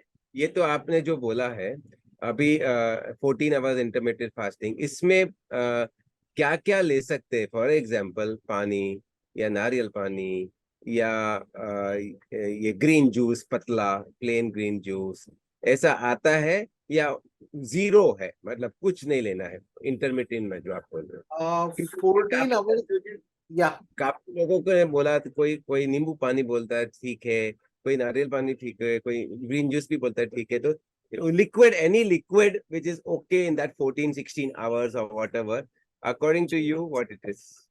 जी बिल्कुल। सो सुबह उठते ही पूरी रात भर बॉडी में सफाई का काम चलता है, और सुबह जो है हम डिटॉक्स, मैक्सिमम डिटॉक्स सुबह सुबह करते हैं। यूरिन के जरिए पेट साफ होने से लेकर सारी सफाई सुबह सुबह होती है। तो सबसे ज्यादा जो है सुबह सुबह लिक्विड्स की जरूरत होती है, और वैसे लिक्विड्स की जरूरत होती है जो बॉडी के सफाई के काम को सपोर्ट करे, ना कि वो सफाई सफाई के काम को और बिगाड़ दे। सो सुबह सुबह आप नींबू पानी लेना या नारियल पानी लेना या ग्रीन जूस लेना जो बॉडी के डिटॉक्स को बहुत ज्यादा हेल्पफुल होता है, या कोई वेजिटेबल जूसेस लेना, ये बहुत अच्छा रहेगा, इसमें कोई प्रॉब्लम नहीं है। तो ये 14 घंटे के दरमियान में भी अगर आप लेना चाहते हैं तो ले सकते हैं, या 14 घंटे के उपवास के बाद आप ग्रीन जूस से या लिक्विड से स्टार्ट करना चाहते हैं दिन की, तो भी अच्छी बात है। सो जितना ज्यादा फास्टिंग होगा, जितना स्ट्रिक्ट होगा फास्टिंग, उतना बेहतर होगा। बट ना हो पाए तो आप शुरुआत में जो है 14 आवर्स में आप ग्रीन जूस या एशगॉट जूस या आप अलग अलग लेमन पानी, नींबू पानी, नारियल पानी ले सकते हैं। Now you can just share a little about your story, Atul ji, because that उसमें से जैसा आप व्हील चेयर में थे, उसका 5 मिनट का एक सिनॉप्सिस दे दीजिए कि आप 2014 में या उससे पहले क्या थे और कैसे आए। मुझे I met one of the oldest people somewhere in where I met Ahmedabad. आपका बहुत बहुत बहुत फैन है, कपिल जी का भी, उनका नाम मैं भूल गया, लेकिन अहमदाबाद से वो 2 घंटे पहले वो उधर रहते हैं, और मैं उनके घर पे भी गया था। तो he was like this and now he is like super. हम लोग साथ में उनके घर पे गए थे, मम्मी डैडी को मिले थे, खाना वाना खाए थे। I will get his name, it's there यार, but he is a very great fan यार। ओके। सो मनोज जी, बहुत सारे लोग हैं जो पूरे इंडिया में फॉलो कर रहे हैं, वर्ल्ड वाइड फॉलो कर रहे हैं, एंड सुपर ट्रांसफॉर्मेशन हुए हैं। इनफर्टिलिटी, जिनको 22 साल से बच्चे नहीं हो रहे थे, उनको घर में बच्चे हो गए ओजस फॉलो करने के बाद। आईवीएफ करवा चुके थे, आईवीएफ फेल हो चुके थे, और नेचुरली उन्होंने ओजस में जुड़ने के बाद कंसीव किया। I have more than 100 people के फोन नंबर्स है जिन्होंने ओजस में जुड़ने के बाद कंसीव किया नेचुरली। आईवीएफ फेल हो चुके थे, कुछ भी काम नहीं कर रहा था, और ओजस ने वहां पे उनकी हेल्प की। सो जिनको हम मेडिकल मिरेकल्स कहते हैं, जहां दुनिया की सारी मेडिसिन फेल हो गई, वहां ओजस लाइफ ने हजारों, एक नहीं एक किस्सा हो तो सुनाओ, जिनकी आंखें जा रही थी, डॉक्टर इंजेक्शन मार मार के थक गए कि आपकी आंखों में बीमारी है, और उसको ठीक करने के लिए 1 साल तक इंजेक्शन लगाए, लेकिन आंख ठीक नहीं हुई, उल्टा एक आंख 100% चली गई, दूसरी आंख 30% डैमेज हो गई, 70% डैमेज हो गई, और 30% उसकी आई साइट बची। जब वो ओजस में जुड़े तब उनकी एक आई साइट पूरी चली गई थी, एक में 30% था, और ओजस में जुड़ने के बाद विद इन 3 मंथ्स उनकी दोनों आई साइट जो है वो वापस आ गई। एंड इस बात को आज 6-7 साल हो चुके हैं, और उनकी आंखें दोनों ठीक से काम कर रही है। तो ऐसे एक नहीं, हजारों किस्से हैं जहां पे लोगों की लाइफ में मेडिकल मिरेकल्स क्रिएट हुए हैं। 4th स्टेज के, 3rd स्टेज के कैंसर ठीक हुए हैं हमारे सेंटर्स में। अभी भी 10-10 कैंसर के पेशेंट्स हैं, और बहुत सारी बीमारियां लेकर लोग आते हैं।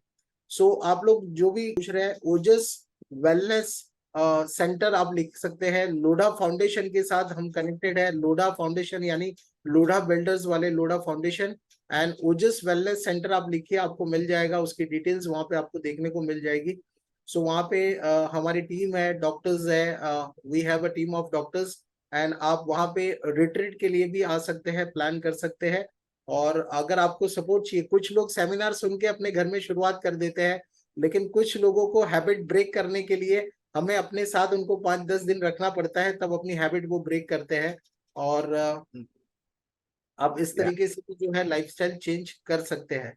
तो आप अपना स्टोरी के बारे में बताइए ना, 2014 से पहले आप क्या थे और कैसे इसमें आए। मैं एक बिजनेसमैन था, और सक्सेसफुल बिजनेसमैन रहा हूँ अपने एरिया में। जहां पर भी मैं बिजनेस कर रहा था वहाँ सभी लोग जानते हैं। और सडनली मेरे पैरों में दर्द शुरू हुआ एक दिन, एंड वो दर्द with in a month, 30 days में इतना दर्द बढ़ गया कि मेरे दोनों पैर जो है वो काम करना बंद हो गए, मैं चल नहीं पा रहा था। एंड बाद में स्कैन हुए, रिपोर्ट्स हुए, और पता चला कि मुझे एक एवास्कुलर नेक्रोसिस नाम की एक लाइलाज बीमारी हो चुकी है, जिसका मेडिकल साइंस के पास कोई इलाज नहीं है। और एक ही विकल्प मुझे बताया गया था कि टोटल हिप जॉइंट जो है वो ट्रांसप्लांट करने होंगे। और आप सभी लोग जानते होंगे कि बॉडी का कोई भी पार्ट ट्रांसप्लांट करना ये कितना मेजर सर्जरी हो सकता है, और इसके कॉम्प्लिकेशंस, और फ्यूचर में मैं एक नॉर्मल जिंदगी नहीं जी पाऊंगा, ऐसा मुझे बताया गया था। तो ये सब कुछ इतना डरावना था, मैं उस समय इतना पेन में था कि ये सब कुछ सुनकर जो है मैं डिप्रेशन में जा चुका था। मुझे सुसाइडल थॉट्स आने शुरू हो गए थे, मैं दिन भर रोते रहता था डिप्रेशन की वजह से। और इतना पेन में था कि 3 मंथ्स तक मुझे नींद आनी भी बंद हो गई थी, नींद नहीं आ रही थी। एंड उस समय मेरा पता नहीं, भगवान ने एक सवाल मेरे पास भेजा और मैं सभी डॉक्टर से फिर से मैंने मिलना शुरू किया दोबारा, और उनसे एक सवाल करना शुरू किया कि डॉक्टर मुझे ये बताइए, आई वांट्स टू अंडरस्टैंड कि मुझे ये बीमारी क्यों हुई है, मुझे इस बीमारी होने का रीजन क्या है। अगर आप मुझे कहोगे कि मुझे मोबाइल यूज करने से ये बीमारी हो चुकी है, मोबाइल की वजह से बीमारी हुई है, तो मैं मोबाइल यूज करना बंद कर दूंगा उस दिन से। So I wanted to understand the reason behind my disease, and मैंने ये सवाल करना शुरू किया, तो मुझे पता चला, द शॉकिंग इंफॉर्मेशन वाज कि दुनिया में इंसान को होने वाली 10,000 से ज्यादा बीमारियों में 90% जो डिजीज है, it is known as a lifestyle disease. यानी Right. एक बार जो बीमारी होती है और दोबारा कभी ठीक नहीं होती, वो बीमारियों को लाइफस्टाइल डिजीज कहते हैं। और 10% जो बीमारियां इंसान को होने वाली, दैट इज कम्युनिकेबल डिजीज, यानी वायरल बीमारियां, सर्दी होना, जुकाम होना, मलेरिया, टाइफाइड, डेंगू, कोविड, जो बीमारियां होकर हफ्ते 10 दिन में ठीक हो जाए, उनको वायरल बीमारी कहते हैं। और वो बीमारियां जो एक बार होने के बाद कभी ठीक ना हो, उसको सारी लाइफस्टाइल डिजीज कहते हैं। So right from the cancer to diabetes, thyroid, घुटनों का दर्द, पेट दर्द, कॉन्स्टिपेशन, जुकाम, कफ होना, बार बार म्यूकस फॉर्म होना ज्यादा, ये सारे लाइफस्टाइल एलिमेंट्स है। और ये लाइफस्टाइल डिजीज जो है, मजे की बात क्या है कि ये लाइफस्टाइल डिजीज केवल इस धरती पे इंसान को होती है और किसी को नहीं, क्योंकि लाइफस्टाइल सिर्फ इंसान के पास है और किसी के पास नहीं। और लाइफ में स्टाइल इतनी बढ़ चुकी है मनोज जी कि इंसान की लाइफ, अब लाइफ खत्म हो रही है। 120 साल का जीवन 50 साल में, 60 साल में खत्म हो रहा है। Right, right. तो बस ये समझते ही मैंने अपना खाना जो है इमीडिएटली चेंज किया, और एज पर नेचर्स लॉ मैं 1 ईयर, 1 साल तक सिर्फ लिविंग फूड पे था, यानी फ्रूट्स एंड वेजिटेबल्स, आग पे चढ़ा हुआ सभी खाना मैंने बंद कर दिया था 1 ईयर के लिए। एंड रोज 30 मिनट सनलाइट लेना और जूसेस पीना, फ्रूट्स खाना। और 1 साल ये करने से मेरी बीमारी जो है धीरे धीरे ग्रेजुअली विद इन ईयर ठीक हो गई। और 1 साल के बाद सारे MRI स्कैन दोबारा किए, तो सारे रिपोर्ट्स भी जो है वो नॉर्मल हो गए। और उसके बाद मुझे लगा कि मेरे हाथ में एक जादू की छड़ी लग चुकी है और मैं बीमार इंसान को ठीक कर सकता हूँ। और मैंने अपनी बातें लोगों से शेयर करनी शुरू कर दी, और धीरे धीरे ये इतना बड़ा हो जाएगा मुझे नहीं पता था। पहले 4 लोग मुझे बैठकर सुनते थे, धीरे धीरे 400 हुए, 4,000 हुए, 10,000 की ऑडियंस तक में मेरे खुद के सेमिनार्स हो चुके हैं। 1,000-2,000 की ऑडियंस में मुंबई में मोर देन 100 सेमिनार्स जो है मुंबई में हो चुके हैं, और पूरे भारत में ऐसे अनेक प्रोग्राम हो चुके हैं। और अब मेरा सेमिनार सुनने के बाद लोगों की हेल्थ में जो है बेनिफिट होता है। तो मैं सिर्फ इतना कहना चाहूंगा कि बॉडी को ठीक नहीं करना है, बॉडी बीमार नहीं है, सिर्फ इंसान की मानसिकता बीमार है। इस मानसिकता को ठीक कर दे तो बॉडी अपने आप ठीक हो जाएगी। शरीर को ठीक नहीं करना है, मानसिकता को ठीक करना है। और इसीलिए मैं लोगों का बस अब सोच बदलता हूँ, और लोगों से अपनी बातें शेयर करके, और लोगों की हेल्थ जो है वो ठीक होती चली जा रही है। और मेरे सेमिनार करने की एक ही शर्त होती है कि मैं 1 रुपया भी किसी से चार्जेस नहीं लेता हूँ। ये सारे प्रोग्राम्स फ्री होते हैं पूरे इंडिया में, आप मुझे कहीं पर भी बुला सकते हैं। और ये मेरे प्रोग्राम्स जो है मैं अपनी तरफ से 100% फ्री करता हूँ, किसी से कोई गिफ्ट एक्सेप्ट नहीं करता हूँ, कोई मान सम्मान वरमाला नहीं चाहिए मुझे। और मैं अपनी खुशी के लिए, अपनी आनंद के लिए ये सेमिनार्स कंडक्ट करता हूँ। Beautiful, beautiful. And what do you have to say about enema? Enema. Once in a while. वात वालों के लिए, जिनका वात की प्रॉब्लम है, वात यानी कॉन्स्टिपेशन, कब्ज, गैस, उनके लिए enema, water enemas as per naturopathy is very good. So आप कुछ दिनों के लिए एनिमा का सपोर्ट ले सकते हैं, but don't make it a lifestyle. सिर्फ जरूरत पड़े तब इस्तेमाल करें। एंड इनिशियल 15 to 30 डेज आप डेली उसका इस्तेमाल कर सकते हैं, डेली। पित्त वालों के लिए, एसिडिटी वालों के लिए कुंजल क्रिया इज वेरी गुड, वमन क्रिया भी कहते हैं उसको, जल धोती भी कहते हैं। सो सुबह उठ के खाली पेट 4 से 6 ग्लास पानी पीना है, ल्यूकवार्म वाटर विथ सॉल्ट, और उसको मुंह में फिंगर डाल के वॉमिट करना है। तो पित्त वालों के लिए कुंजल क्रिया इज वेरी गुड। एंड कफ वालों के लिए कुंजल क्रिया प्लस जल नेति, ये 2 क्रियाएं जो है नेचुरोपैथी की सबसे अच्छी है। तो अगर आप वात वालों के लिए बात करेंगे तो enema is very good. And पित्त वालों के लिए कुंजल क्रिया, वमन क्रिया, एंड कफ वालों के लिए जल नेति। सो ये तीनों क्रिया आप कर सकते हैं। Beautiful beautiful. पहले तो आपने कहा था कि वेजिटेबल्स और फ्रूट्स खाना चाहिए, पर यहाँ पे we are in Mumbai, we don't have natural plantations at home, तो जो भी बाजार में मिलता है वही लेना पड़ता है। और आजकल बाजार में ही जो भी वेजिटेबल्स या फ्रूट्स आते हैं वो ही पेस्टिसाइड्स वाले आते हैं, वो ही मिलावट वाले आते हैं। तो अभी क्या खाए और क्या ना खाए ऐसा सिचुएशन हो गया है। So what do we do with this? Thank you so much Julie ji for putting up this question. And ये क्वेश्चन सबके मन में आता है, लेकिन ये क्वेश्चन तब आता है जब हम फ्रूट और वेजिटेबल खाने की बात करते हैं। लेकिन when it comes to food, मेरे ख्याल से दुनिया में ऐसा कोई फूड नहीं है जहाँ पे मिलावट नहीं हो रही है। तो अगर आप घर पे रोटी खा रहे हैं, या आप पकौड़े खा रहे हैं, या आप दाल चावल खा रहे हैं, तो एवरीथिंग इज कंटेमिनेटेड, सब चीजों में मिलावट हो रही है। तो कुछ भी सेफ नहीं है। तो क्या हम सारा खाना बंद कर दें, या सिर्फ फ्रूट एंड वेजिटेबल को बंद कर दे और बाकी सब खाते रहे? तो ये कहाँ की इंसाफी होगी। और दूसरी बात मैं ये कहना चाहूंगा कि मैं वही फ्रूट्स एंड वेजिटेबल्स खाकर ठीक हो चुका हूँ जो मार्केट में अवेलेबल है, मुंबई में अवेलेबल है। मेरे साथ जुड़े हुए 20 से ज्यादा कैंसर के पेशेंट्स ठीक हो चुके हैं, कैंसर ठीक हो चुका है वही फ्रूट एंड वेजिटेबल्स खा के जो मार्केट में अवेलेबल है। और मुझसे जुड़े हुए लाखों लोगों की बीमारियां ठीक हो चुकी है, ला इलाज बीमारियां ठीक हो चुकी है वही फ्रूट्स एंड वेजिटेबल्स खा के जो मार्केट में अवेलेबल है। तो मुझे लगता है कि ये पेस्टिसाइड्स जो है वो इतने डेंजरस या हार्मफुल नहीं है जितना हार्मफुल हमारे घर में रखा हुआ चूल्हा है जिसपे हम आग लगाते हैं। तो डरना अगर है तो मुझे लगता है आप अपने घर के चूल्हे से थोड़ा डरना शुरू कीजिए, और कम से कम कल दोपहर तक आपके घर में चूल्हा ना जले इसकी तैयारी कीजिए, अपने परिवार से बात कीजिए, और ये पेस्टिसाइड से थोड़ा डरना कम कर दीजिए। और फिलहाल जो मार्केट में अवेलेबल है उसको अच्छे से वॉश कीजिए, उसका स्किन जो है पील ऑफ कीजिए, और अंदर का जो भी फ्रूट खाना है वो खाइए, सब्जियां खाना है वो खाइए। तो राइट। मुझे मुझे हंसी आ रही है जूली के हंसी के ऊपर, गुजराती है ना। We are very foodie no doubt, पर मैंने भी मिलेट्स खाना 3 महीने से शुरू कर दिया है। पर सभी लोग कहते हैं कि इतने साल से बचपन से रोटी खाई है, गेहूं वाली रोटी खाई है, तो अभी चेंज करने से क्या फायदा होने वाला है। तो वही एक्सपेरिमेंटेशन मेरा भी चल रहा है, 3 महीने से मिलेट्स खा रही हूँ। Julie, and I'll tell everyone, Guruji is one very famous statement. Experience is the best teacher. तो Absolutely. क्या करना है, जो अतुल जी बोले हैं उनकी बात मत मानो, लेकिन 60 डेज के लिए तो मानो। तो 60 डेज एक्सपेरिमेंट करके देखो, या तो कंटिन्यू करो या तो भूल जाओ। व्हाट डू यू से अतुल जी? मुझे लगता है कि शरीर पे अगर आप अत्याचार कर रहे हैं तो आपके जीवन में आज नहीं तो कल अत्याचारों की सीमा समाप्त होगी और बीमारियां आनी शुरू होगी। और ये जो बीमारियां हैं ये शरीर में पड़ने वाली, इस इमारत में पड़ने वाली दरारें हैं।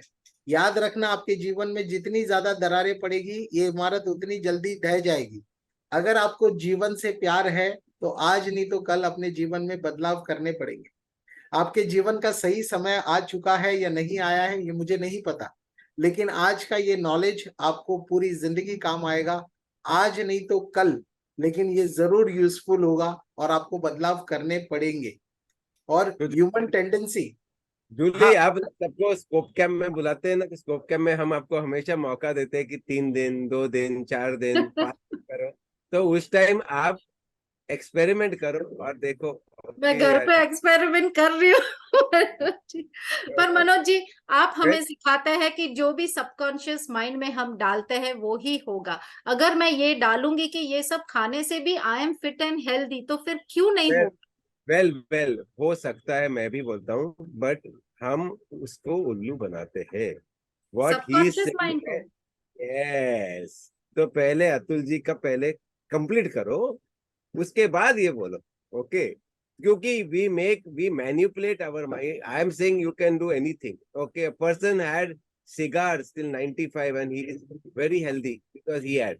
I give that example just to show the power of mind. But we use that example to eat whatever we want and then we complain कि बीमारी हो गई. So first follow what Atul ji is saying. then you will get the power of mind. Keep mind over matter. What he is saying requires a lot of tapasya. Okay, a lot of awareness to do what he's saying. Okay, No, so I have started it.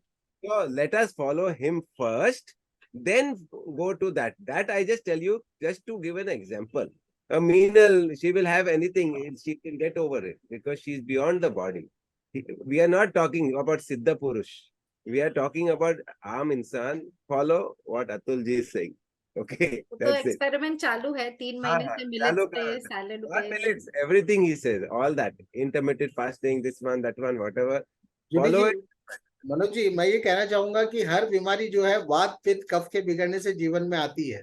Right. तो अगर पेट खराब है तो देखिए, समय लगता है washroom में तो देखिए, बार बार एसिडिटी हो रही है तो देखिए, बार बार कफ बन रहा है तो देखिए। अगर आपने इन 3 इंडिकेशन को इग्नोर किया तो आपके जीवन में बीमारियों के बड़े बड़े धमाके होंगे। और नसीब वाला होता है वो इंसान जिसको बीमारी के धमाके होने के बावजूद भी बदलाव करने के मौके मिलते हैं। वरना आजकल लोगों को हार्ट अटैक आना बहुत कॉमन हो चुका है, उनको मौका ही नहीं मिलता बेचारों को बदलने का, राइट। और अगर आपके जीवन में ऑलरेडी आप मेडिकेशन में है तो आप डिजीज के स्टेट पर है और थर्ड लेवल आपका होगा ऑर्गेन फेलियर। सो आपको अपने बॉडी के सारे पैरामीटर्स पे ध्यान देना होगा। और सबसे बड़ा मोटिवेशन जूली जी अगर कोई है तो वो है सेल्फ मोटिवेशन। और सेल्फ मोटिवेशन अंदर से आता है, और वो मोटिवेशन सिर्फ तब आता है जब जीवन में कोई बीमारियों की लाइन लगती है और उस बीमारी का गोली खाने से भी इलाज नहीं होता है, तब सेल्फ मोटिवेशन अंदर से आता है। सो भारत में 90% लोगों का सेल्फ मोटिवेशन ही काम करता है। बाकी के बहुत कम लोग होते हैं मनोज जी जैसे, जो बिना बीमारियों के भी हेल्दी रहना पसंद करते हैं या हेल्दी फूड को पसंद करते हैं। पर सर हम लोग कंफ्यूज हो जाते हैं। अभी ये ग्लूटेन फ्री कब निकला है, खाकरा ये वो, सो हम कंफ्यूज हो जाते हैं। So my question here is, Atul ji just mentioned कि we should avoid dietary products. जैसे दूध है उसको avoid करना चाहिए. So my question to you is, our all the मतलब हमारे जो पौराणिक लोग थे, जो हमारे जो दादा दादी है, जो भी है, they used to drink milk. गाय का दूध पीते थे. So they used to emphasize more कि fasting कर रहे हो, कुछ भी करो, it is a whole food. तो उस पे आप दूध लेना चाहिए. Now I am still confused because दूध लेना चाहिए कि नहीं लेना चाहिए. उसमें बहुत सारा कैल्शियम होता है. And for females who has crossed 40s, 50s, उनका कैल्शियम लेवल कम हो जाता है. So that is the reason I want to understand कि what is the other source that will help in case we don't want to take milk for the source of calcium. प्रज्ञा जी, मुझे लगता है कि मैं ये बातों बातों में तभी आंसर कर चुका हूँ कि कैल्शियम की कमी नहीं हो रही है। संसार के सारे बर्ड्स एंड एनिमल्स उसके बाद दूध नहीं पीते हैं, वो भी 40 क्रॉस करते हैं, माँ बन जाते हैं, उसके बाद भी दूध नहीं पीते हैं। ये सारी बातें जो है बहुत क्लियर है कि आप एनिमल वर्ल्ड को देखिए, नेचर को देखिए, और आपको संसार के सारे जवाब मिल जाएंगे। फिर भी अगर आप कहते हैं कि हमारे पूर्वज खाते थे दूध, गाय का दूध पीते थे या भैंस का पीते थे, जो भी पीते थे, तो उनके जीवन में परिश्रम था। वो दिन में 2-2 लीटर 3-3 लीटर पसीना बहाते थे। तो अगर आपके जीवन में परिश्रम है या आप महेंद्र सिंह धोनी बनना चाहते हैं तो आप दूध पी के पचा लेंगे। लेकिन अगर आपके जीवन में परिश्रम नहीं है तो आज की डेट में दूध को पचाना बहुत डिफिकल्ट है। फर्स्ट ऑफ ऑल, जो 70% मिल्क जो है भारत में वो एडल्टरेटेड है, मिलावटी है। और अगर वो शुद्ध है, असली है, तब भी उसको पचाना हमारे लिए अब डिफिकल्ट हो चुका है, क्योंकि हमारे जीवन में अब कोई भी जो है एक्सर्शन या मेहनत का काम कुछ भी नहीं बना है, और पूरी लाइफ जो है वो सेडेंटरी लाइफस्टाइल बन चुकी है। और इस अवस्था में दूध को पचाना असंभव है। शॉर्ट में फिर से कह रहा हूँ, दूध अगर पिएंगे तो कफ बनेगा। अगर कफ बनेगा तो आपको आने वाले भविष्य में कफ से संबंधित बीमारियां होगी, और आपके जीवन का या हमारे जीवन की मौत का कारण, अंत का कारण वही बीमारियां बनेगी जो कफ से संबंधित है। समाज में 30-40 साल पहले लोगों की नेचुरल डेथ होती थी 90-100 साल के होकर, और बिना किसी बीमारियों के। और आज समाज में हर इंसान की मौत का कारण कोई ना कोई बीमारी है। तो आप अवेयरनेस के साथ थोड़ा सा और स्टडी कीजिए। आज मैंने आपके जीवन में एक सीड रखा है, और आज मेरे पास समय की मर्यादा है, लिमिटेशन है। मेरे और भी सेमिनार्स है, प्रोग्राम्स है, बहुत सारे रेसिडेंशियल प्रोग्राम है। मैं आप लोगों से सबको आमंत्रण देना चाहूंगा कि अगर आप साल में एक बार वेकेशन बनाते हैं तो 5 दिन 10 दिन की पाठशाला मेरे साथ कीजिए, मेरे साथ वेकेशन बनाइए। और उस स्वास्थ्य की पाठशाला में आपके जीवन का एक भी ऐसा सवाल नहीं होगा जिसका गणित मैं आपको मैथमेटिक्स सिखाऊंगा, मतलब हर सवाल का जवाब आपको मिलेगा। और परफेक्ट मिलेगा, उसमें बिना किसी गड़बड़ के, राइट। सो मैं यही कहूंगा, be expert of your own health. आप अपनी बॉडी के एक्सपर्ट खुद बनिए और किसी और पे रिलाई मत कीजिए, राइट। सो आज का जो विषय है उस पे आप अपने आप को और एजुकेट कीजिए, मिल्क के विषय में और सवाल कीजिए। गूगल पे मेरी तरह बोलने वाले और भी लोग हैं, आप उनको भी सुनिए और अपने आप को थोड़ा सा और एजुकेट कीजिए, and then you can decide. But ये नंबर्स है सपोर्ट के लिए। आप लोग हमारे व्हाट्सएप ग्रुप में जुड़ना चाहते हैं या हमारे प्रोग्राम की जानकारी चाहते हैं, तो लास्ट नंबर जो है वो लास्ट नंबर हमारे रिसोर्ट का नंबर है, वेलनेस सेंटर का नंबर है। उस नंबर पे आप कॉल कर सकते हैं, और पहले दोनों नंबर पे आप किसी भी तरीके की डाइट में कंफ्यूजन हो, हमारे पास टीम ऑफ डॉक्टर्स है जो फर्स्ट डे आते ही आपके सारे ब्लड रिपोर्ट्स करवाना। अगर आपने इसका स्क्रीनशॉट ले लिया हो तो इसे बंद करें। सो सारे ब्लड इन्वेस्टिगेशन होने के बाद ही हम किसी के साथ काम करना शुरू करते हैं, तो सारे रिपोर्ट्स के साथ। और आप अगर पूरी तरह से अगर ज्यादा बीमार है तो मैं आप लोगों से यही रिक्वेस्ट करूंगा, फिर ऑनलाइन देखने के बाद सुनने के बाद कुछ भी मत कीजिए और सीधे हमारे प्रोग्राम में आ जाइए, ज्यादा बीमार है तो आप। लेकिन अगर छोटी मोटी प्रॉब्लम है तो आप घर बैठे बैठे सब लाइफस्टाइल चेंज करके ही ठीक हो सकते हैं, फिर आपको हमारे सपोर्ट की कोई भी जरूरत नहीं है। जी प्रकाश जी, आप बात कर सकते हैं। हाँ, जय गुरु अतुल जी, बहुत सुंदर शब्दों में आपने बहुत एक्सप्लेन अच्छा किया। मेरा प्रश्न था कि मेरे को स्वीट की क्रेविंग बहुत ज्यादा है, मिठाई खाने की आदत बहुत ज्यादा है, तो कैसे कम किया जाए और मोटापा कैसे कम कर सकता हूँ, और नींद कितने घंटे लेनी चाहिए, ये सवाल। ओके, तो मोटापा कम करने के लिए आपको दो रीजन हो सकते हैं। एक तो एक्सेस डेयरी प्रोडक्ट्स जो कंज्यूम करता है ये मोटापा का कारण है, और मोटापा का दूसरा कारण है ओवर ईटिंग। अगर आपकी तोंद बाहर निकली हुई है, पेट का मटका बाहर निकला हुआ है बिना गुड न्यूज के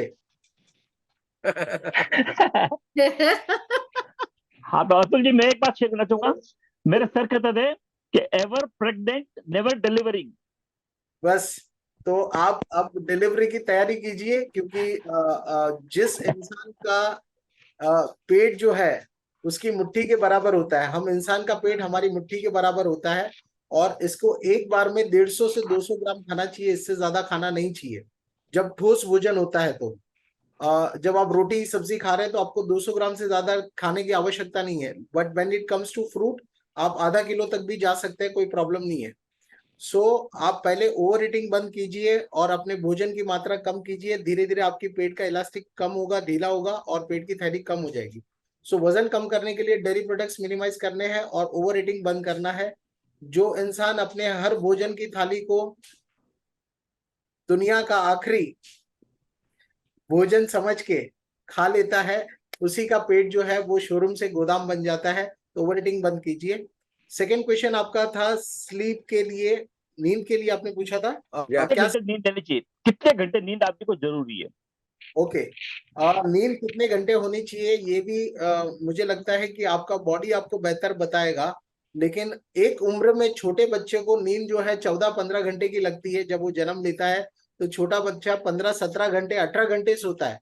फिर धीरे धीरे वो स्लीप आवर्स कम होते जाते हैं, और वो 15 साल के ऊपर होने पर उसके स्लीप आवर्स जो है वो मिनिमल पे आ जाते हैं, 7-8 घंटे की नींद पे आ जाती है।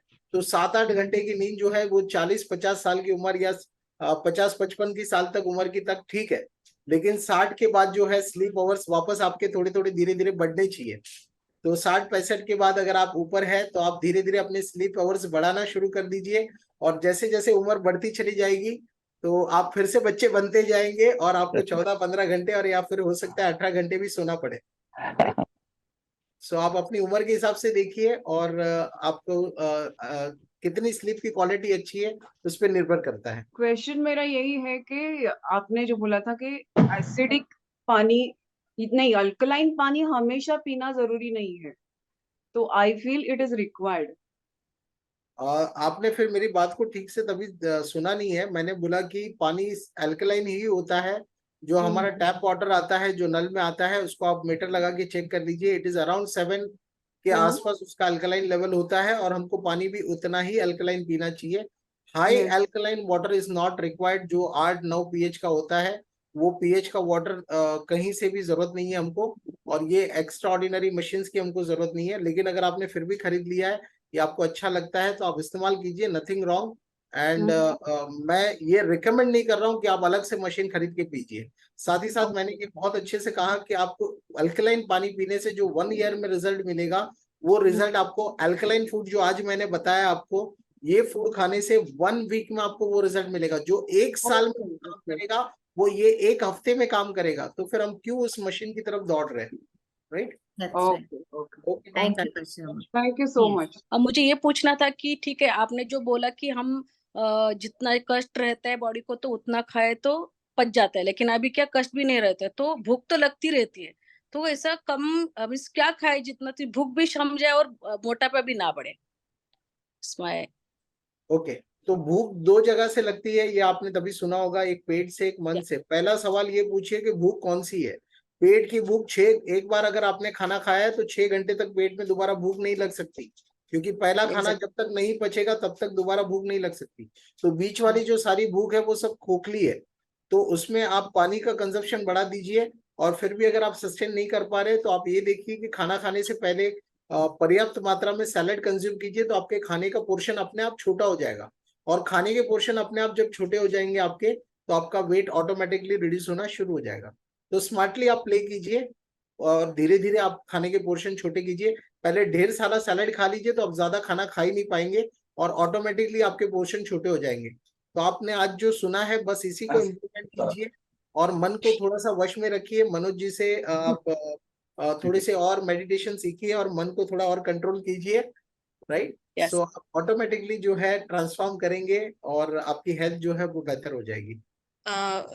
फास्टिंग वगैरह करना है तो मेरा 16 आवर्स का फास्टिंग होता है, मगर मुझे ये लास्ट वीक से थोड़ा चक्कर जैसा आ रहा है, तो what is the reason behind that? I want to know that.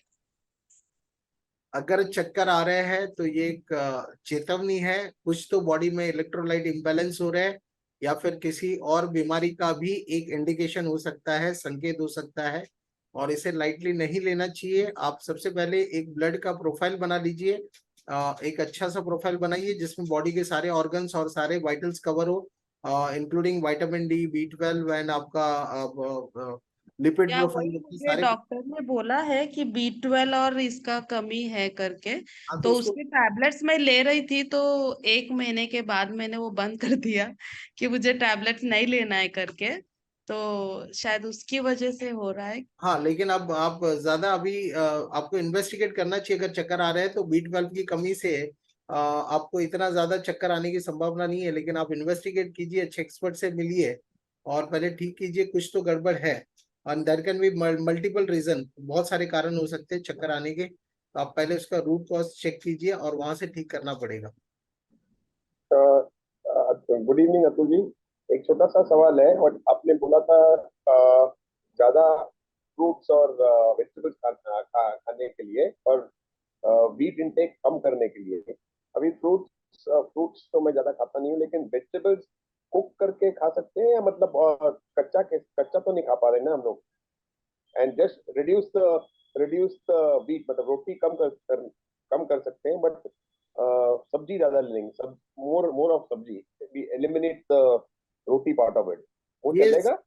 आज का सेमिनार आप लोगों को मुझे लगता है कि 4 बार देखना पड़ेगा, इसको रिवाइज करना पड़ेगा, क्योंकि ये सारे आंसर मैं अपनी बातों ही बातों में दे चुका हूँ कि जब आप कुक करते हैं तो उसकी मेडिसिनल वैल्यूज डिस्ट्रॉय हो जाती है, और जब आप नेचर की दी हुई मेडिसिन नहीं खाते पर्याप्त मात्रा में, तो तब आपको जाके फार्मेसी से जाके डॉक्टर से जाके दवाई खानी पड़ती है। तो नेचर के मेडिसिन आर वेरी इंपॉर्टेंट, रोज खाने चाहिए, बॉडी के रिपेयर के लिए, हीलिंग के लिए, डिटॉक्स के लिए बहुत इंपॉर्टेंट है। वेजिटेबल्स आप खाइए पका के, लेकिन वो न्यूट्रलाइज हो जाते हैं, उसके बेनिफिट्स जो है मेडिसिनल वैल्यूज समाप्त हो जाती है। तो आप अनाज कम कीजिए, ग्रेन कम खाइए, बढ़ा दीजिए, बट देन साथ ही साथ आपको सैलेड खाना इक्वली इंपॉर्टेंट है, बिकॉज उसमें फाइबर होते हैं जो अंदर पेट में सफाई करने का काम करते हैं, right? So salads, vegetable juices are equally important, और उसको निग्लेक्ट मत कीजिए। सर मेरा जो बचपन से एक मेरा प्रॉब्लम है कि रात के खाने के बाद पेट दर्द होता है, मतलब 2-3 घंटे तक पेट दर्द रहता है, बाद में नींद आती है, मतलब रात में पेट दर्द की वजह से नींद नहीं होती है। और दूसरा सवाल है कि मेरा B12 कम था, ऐसे डॉक्टर ने बीच में मुझे 6 इंजेक्शन का कोर्स लेने के लिए बोला था, तो B12 बढ़ाने के लिए क्या करना चाहिए मुझे? देखिए, आपके B12 का एब्जॉर्प्शन का प्रॉब्लम है और आपकी गट हेल्थ खराब है, इसलिए आपको पेट दर्द भी हो रहा है और साथ ही साथ आपका B12 बॉडी में प्रोड्यूस नहीं हो रहा है। So you need a proper detox and आप अपना लाइफस्टाइल चेंज कीजिए। आज जो सुना है उसको इम्प्लीमेंट कीजिए पहले, और उससे ठीक नहीं हो रहा है तो आप कंप्लीट डिटॉक्स के लिए हमारे साथ प्लान कर सकते हैं, या मेरा डिटॉक्स पे कोई वीडियो होगा यूट्यूब पे, वो देखकर हफ्ता 10 दिन पहले जूसिंग कीजिए, और उसके बाद जो है आपका ये सिस्टम रिबूट हो जाएगा और आपकी सारी प्रॉब्लम जो है वो धीरे धीरे करके खत्म हो जाएगी। व्हाट अबाउट ऑयल, किसी ने पूछा है, ऑयल का इंटेक कैसे होना चाहिए? ऑयल का इंटेक जो है वो आप रिफाइंड ऑयल को रिमूव करके कोल्ड प्रेस ऑयल अगर इस्तेमाल करते हैं तो बहुत अच्छा होगा। राइट, एंड ऑयल का इंटेक जब आप ओजेस फॉलो करेंगे तो ऑटोमेटिकली कम हो जाएगा, क्योंकि आपका कुक फूड जो है वो कम हो जाएगा। आपका ब्रेकफास्ट अगर आप फ्रूट से रिप्लेस कर देते हैं या वेजिटेबल जूसेस से रिप्लेस कर देते हैं तो आपका एक मील ही दिन में से कम हो जाएगा। और साथ ही साथ आप जब भी खाना खाते हैं तो आपके आधे पोर्शन सैलेड और आधे पोर्शन आपके खाने के होंगे, तो आपका ऑयल कंजप्शन ऑटोमेटिकली कम होने वाला है। और साथ ही साथ फिर भी अगर आप हेल्दी और हेल्थ कॉन्शियस है तो आप कोल्ड प्रेस का इस्तेमाल जरूर करें। somebody has asked, can we have sprouts also?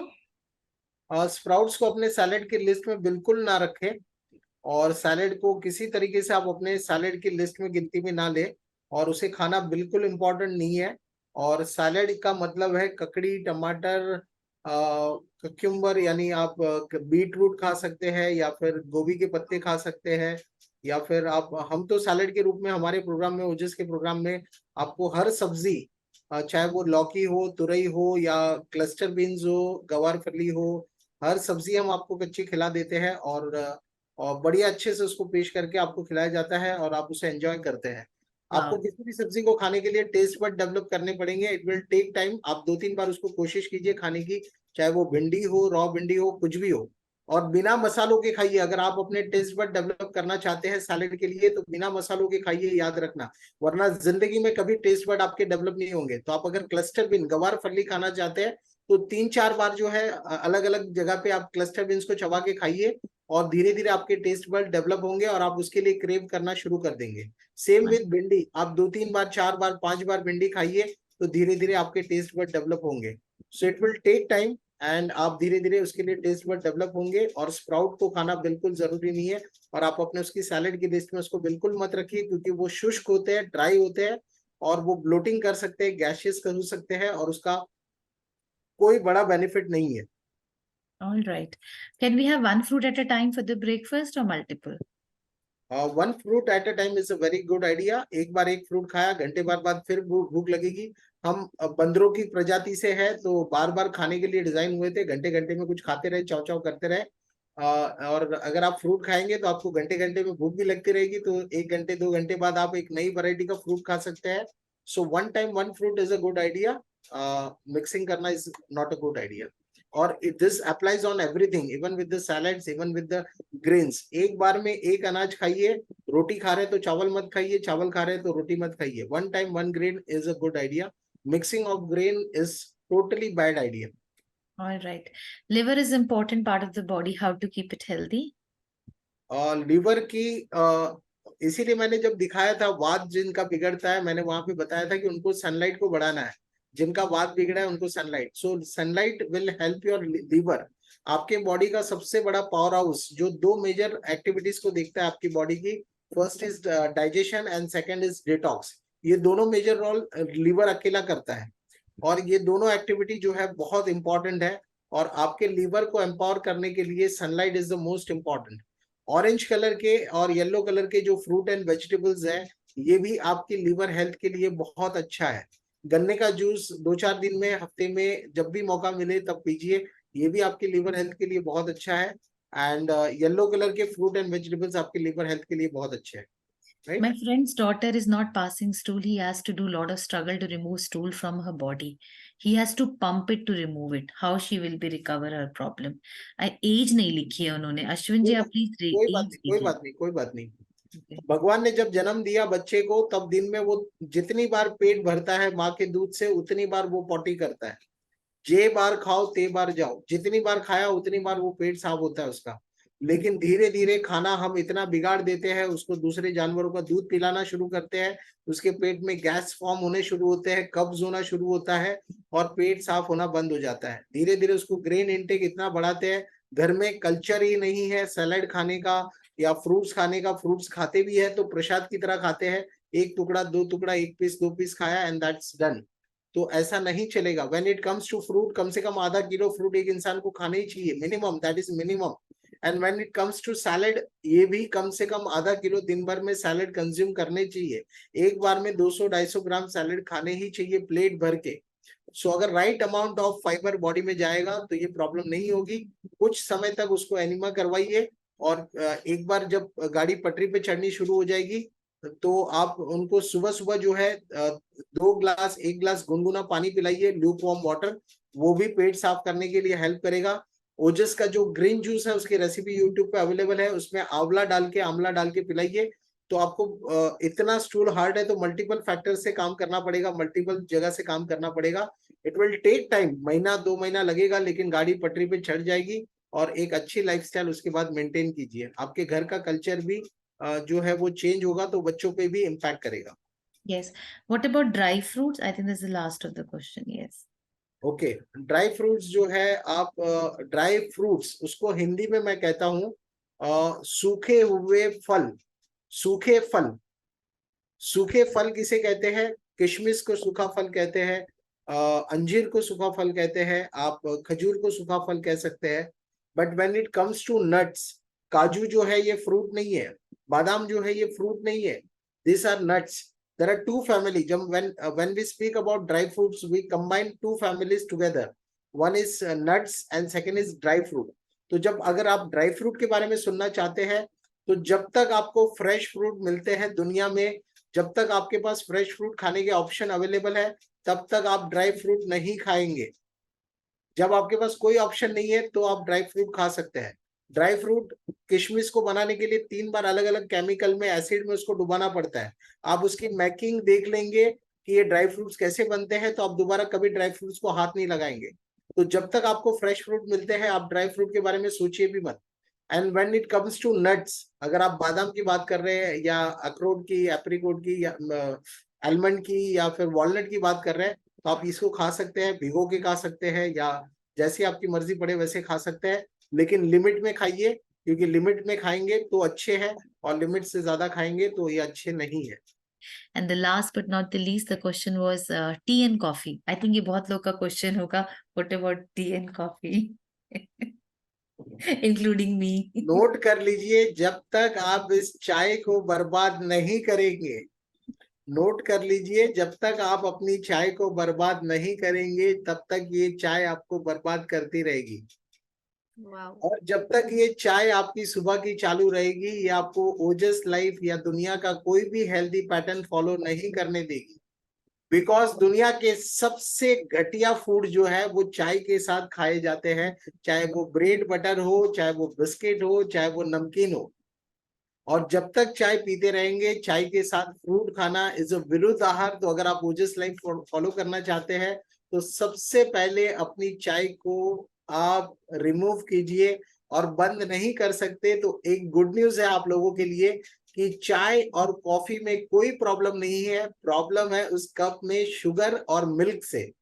तो आप ब्लैक टी, ग्रीन टी या ब्लैक कॉफी पी सकते हैं और गर्म पानी में उबाल के, उबालना नहीं है यानी गर्म पानी में डिप करके, ये उबालने वाली परंपरा सिर्फ भारत में चलती है तो उबालिए मत उसको, पानी को उबाल लीजिए और उसके बाद में उसमें डिप कर लीजिए। और ब्लैक टी, अगर आपको नशा करना है, कैफीन लेना है, निकोटीन लेना है तो आप लीजिए, लेकिन हेल्दी वे में लीजिए। जैसे जापान के लोग लेते हैं, दिन में 10-10 चाय पीते हैं और 100 साल की जिंदगी जीते हैं। तो अगर आपको चाय पीनी है तो मना नहीं है, और जब तक आप अपनी चाय को, वो दूध वाली चाय को बर्बाद नहीं करेंगे, ये चाय आपको बर्बाद करती रहेगी। इस बात को याद रखना। बस इतना सा कहना चाहता हूँ। And thank you so much for inviting me Manoj ji. And दोबारा हम एक एक विषय को एलोबरेट कर सकते हैं या डिफरेंट सब्जेक्ट इसमें हेल्थ के अलग अलग टॉपिक को कवर कर सकते हैं। Beautiful.